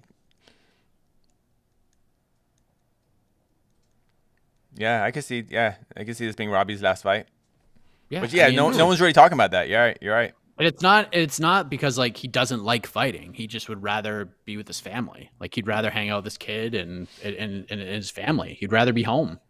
But if it's fighting Nick, Robbie has done this as long as freaking Nick. I mean, people forget and this is what we talk. I know Helwani talks about this a lot. No, not the MMA, UFC in particular, but not really recognizing the history that a lot of the legends have. And Robbie and Nick are legends of the sport. It sounds cliche, but they were doing MMA way before it was cool. They were the guys who were fighting in parking lots for $20. At those type of events. So yeah, they were guys from the dark ages in the UFC. Like, man, and both these gentlemen started fighting professionally when they were freaking teenagers. I think that's bonkers. Teenagers. They were 21 and 22 respectively when they fought the first time. 17 years ago, guys. 17 years ago. Is that the longest, at least in the UFC? Is that the longest between rematches? Longest break between rematches? Has to be in the UFC. I wonder if you went like anything, it would be like what Ken Shamrock and Royce Gracie, right? Was probably longer between their second fight and then Bellator when they fought in Bellator. Probably had to be long. It had to be longer, right? They fought. Oh yeah, they did fight in Bellator. I forgot about that. Yeah, I know. That was horrible. Yeah, I was there. Yeah, I was there. We'll do some fact check. I think at least within the same promotion. Within the same promotion. Yeah, in the UFC for sure. There's no way anyone in the UFC. I would bet it's by like a mile too. Like I wonder. No one's talked about this, but like I wonder if anyone, maybe Dana himself, it might be the only employee who was there at the first fight. Wow. And there now. Unless you're counting Joe Rogan as an employee of the UFC. Joe Rogan's not gonna be there. Oh, I thought you meant like technically still with the company, but yeah, as in the building on Saturday. Yeah.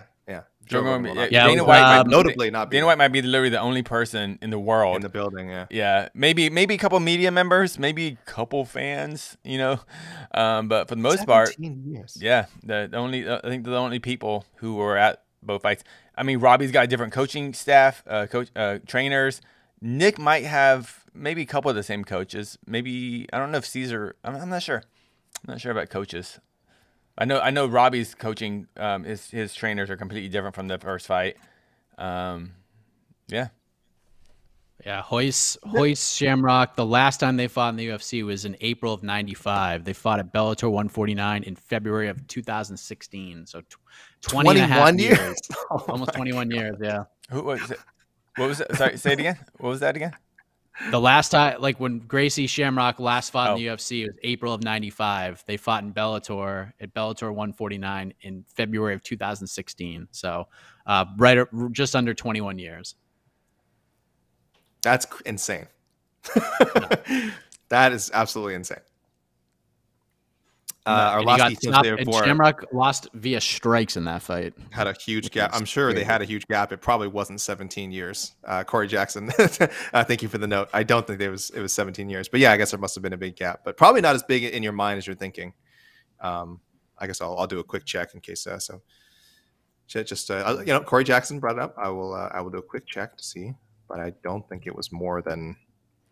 I'm sorry. No, it wasn't more than what we just brought up. But I don't think it was that long. You know what? I do like. I mean, I don't think this fight's gonna happen, but I hope the UFC can do fun fights like this. Guys like Robbie, like say if Robbie wins or Robbie even loses a competitive decision or an exciting fight, that I hope we get to see kind of weird fights like Robbie Lawler versus Tony Ferguson. These are fun fights. I hope we kind of get to see, and maybe those are the fights that gets Robbie, off the couch and back in the gym, Yeah, we won't see that though because they're gonna throw Tony in there with like Arman Sarukian or somebody like that. Yeah, probably.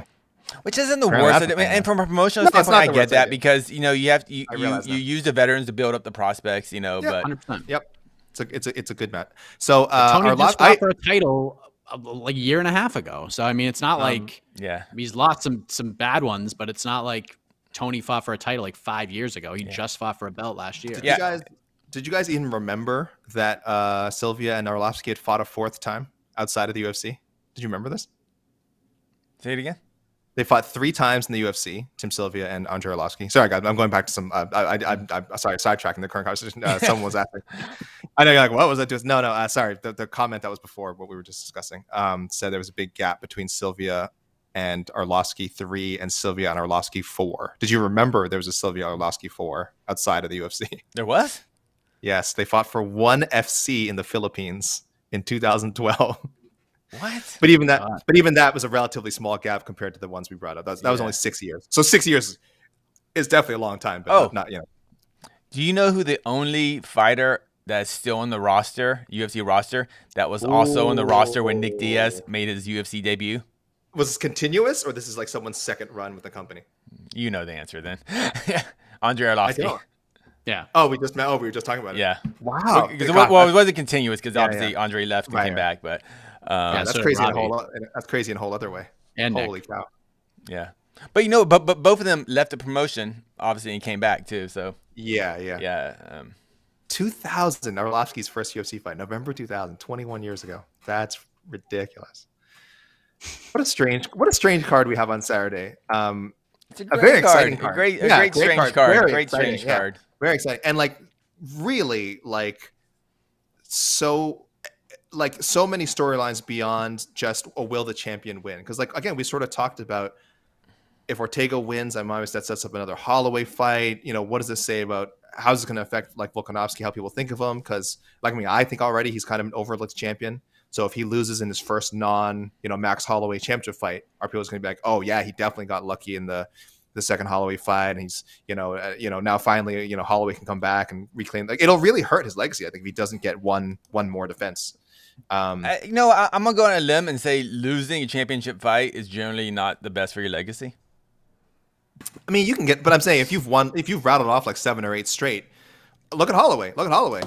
Losing to Volkanovski hasn't hurt his legacy at all. Well, right? First of all, he didn't lose. You have people saying now that he's so beloved. People are saying the first fight was close now. That's how. Okay, that's how the part that kind of annoys me about the whole, and I'm one of them, that Volkanovski lost the second fight, is that I'm saying he lost, but that's losing by that's like in NBA game, losing, on the last second, 3-pointers. I mean, it was an incredibly competitive fight. If they fight, 100 times, I believe it's 50-50 split between Holloway and Volkanovski. I'm not that's what it's like. It sounds like I'm disrespecting Volkanovski or something by saying I think he lost the fight. I'm not saying, oh, you got dominated. You got, you didn't deserve to be in the cage of Max Holloway. Not at all. It was just, I just felt Max won that fight. But if they fought again, I don't know. It would be an incredibly close fight. And You're hedging now. Volkanovski wins. No, he's hedging. He's hedging now. Volkanovski wins. No, I want you to be on the. I want you to be that if Ortega wins, I want you to say, I knew Volkanovski was overrated Ooh, all hold along. on. I gotta ban people. We got some racist. I got one. Yeah, I got him on YouTube. You got to ban him on the other whatever other things it's showing up on. I know we're broadcasting on multiple platforms here, so yeah, I got him on YouTube. Don't worry. That is got the racists out there. Okay. Yeah, okay, yeah. Anyway. I see they're blocked. Yeah, it's gone now. Anyway. It looks like we have movement. Could just be someone futzing around with the skin. Oh no, hold on. You say? Hold on. Oh, you know what it is. What was the word? You know what it is. No, you know what it is. I'm watching. I'm watching the YouTube stream. Futzing.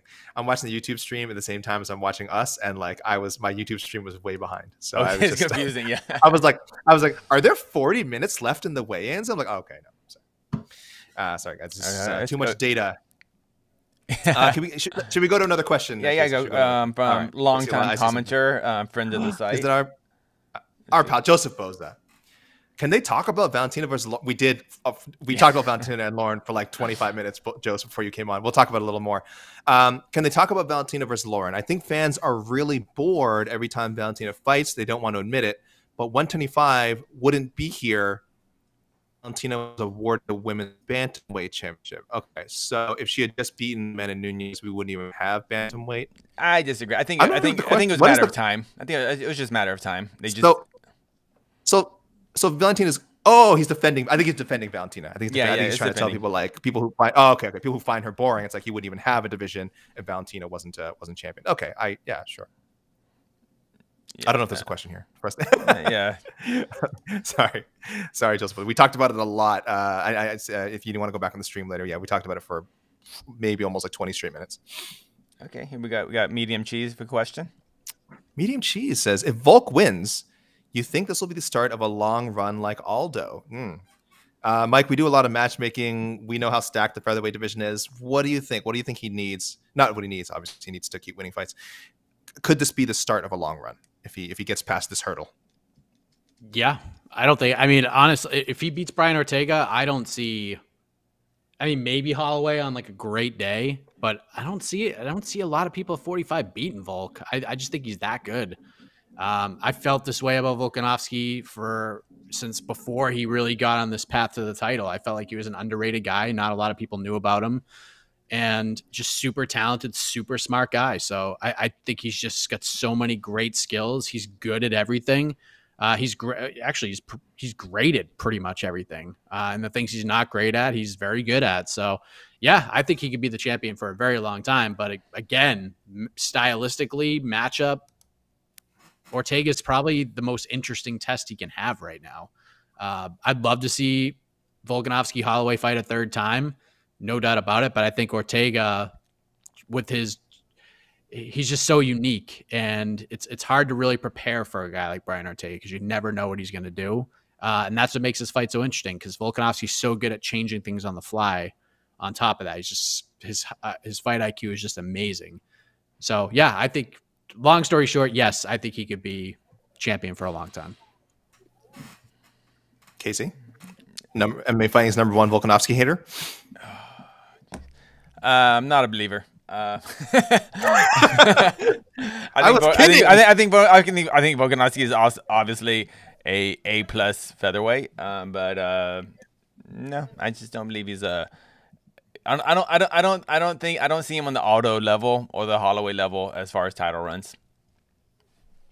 Yeah, I think it depends what you mean, like how long.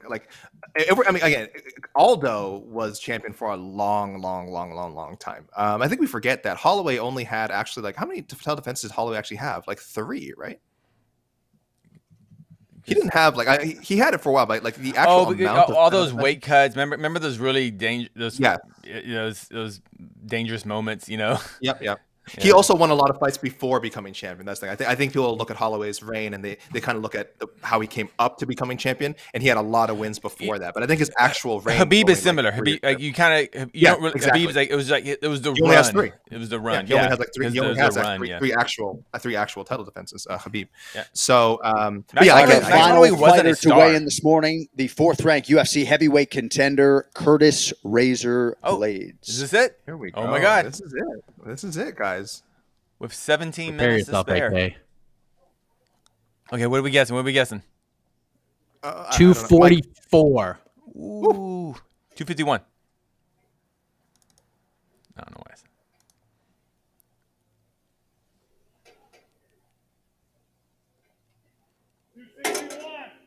261, the official weight for Curtis Blades. We will see you all at 4 p.m. for the ceremonial weigh-in. 261. Dang. Which means wow, there's our Hemov. 61 Curtis Blades. Opponent Jared Jr. Rosenstruck coming 257, and that fight is official.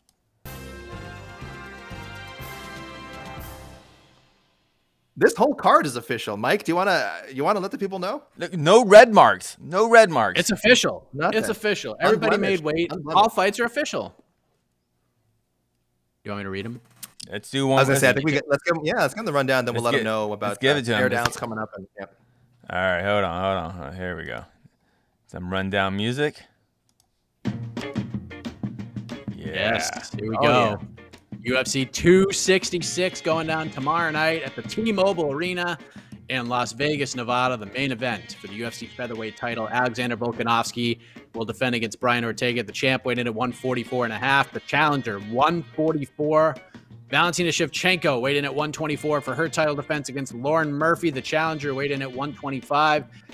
17 years later, Robbie Lawler will get his chance to exact some revenge on Nick Diaz, this time in a middleweight fight. Lawler weighed in at 184. Diaz weighed in at 185.5 for the first time stepping on the scale in over 6 years. Curtis Blades, the last man to the scale, weighed in at 261. Takes on Jairzinho Rozenstruik, who weighed in at 257. Jessica Andraj and Cynthia Calvio both weighed in at 126 for their main card opener. Featured prelim on ESPN News and ESPN Plus in the bantamweight division. Marlin Marice and Merab Dvalishvili both weighed in at 135.5. Dan Hooker, Nasrat Haqparast should get a fight of the night bonus without even having to fight for what they had to do to get to the scale. Both men made weight despite all the troubles they had. Hooker weighed in at 155.5. Haqparast 154.5. Jamil Abdurrahimov, 258, I think that says. I'm not really sure. Chris Dawkins, 231. Roxanne Modafari, 135.5, or 125.5, excuse me. Tyler Santos waited at 125 for their flyweight matchup. Lightweights will get after it on ESPN News and ESPN Plus. Uros Medic, 156. Jalen Turner, also 156. A couple of debuting fighters. Nick Maximove weighed in at 185.5. He'll take on Cody Brundage, who also weighed in at 185.5. Matthew Semelsberger weighed in at 170.5 to take on the debuting Martin Sano, who weighed in at 170. And kicking things off, the featherweights. We're going to start the featherweights. We're going to end with the featherweights. Omar Morales, 145.5, takes on JSP Jonathan Pierce, who weighed in also at 145.5. Back to the truck. Back to you, AK.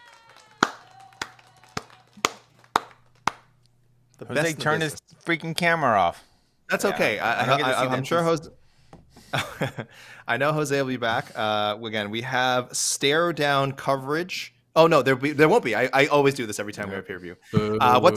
What time are the ceremonial stare downs later today? The actual 4 o'clock. 4 o'clock Pacific. Local time. 4 o'clock local time. 7 o'clock. So Eastern back to normal, like the world, like it's March 2020. Everything's, it's why wouldn't it be, So we will have face-offs later. There will also be. Will the preview show be live tonight? I would like to do it live, so we'll see though. Okay. But after ceremonials? Yeah, but sometime after ceremonials. Okay, so keep your fingers crossed. I don't know if I'll be around for it, but I know Casey will be here. Jose, of course, will be here on site. I think we're gonna get Shaheen on the show. Our friend perhaps Shaheen Al-Shadi will be on the show. So guys, look for that later tonight. Hopefully a live preview show after the ceremonials. These boys are going to give you a proper rundown. But thank you everyone for joining the weigh-in show this morning. No drama. Everybody made weight. You can check the results on MMAfighting.com in case you missed Mike's beautiful rundown that he just gave. It was pretty. It was breathtaking. Nice. It was breathtaking. It was nice. And fingers crossed, guys. We have a 13 fight card on Saturday. Usual time for a Las Vegas card, I believe 6 o'clock early prelims, 8 o'clock preliminaries on ESPN Plus, and then 10 o'clock ESPN Plus pay-per-view. And I believe we'll also have a pre-fight Q&A, Mike. Absolutely. Oh, we sure will. All right, guys. Thank you, everyone, for Mike Heck, for EK Slide, and for everyone here at MMA Fighting, and Jose Youngson, who has been holding it down on site this whole time. Thank you for joining us, and we'll see you later. Happy birthday. It's not my birthday. What? Oh, Nope. Okay. Are you sure? All right.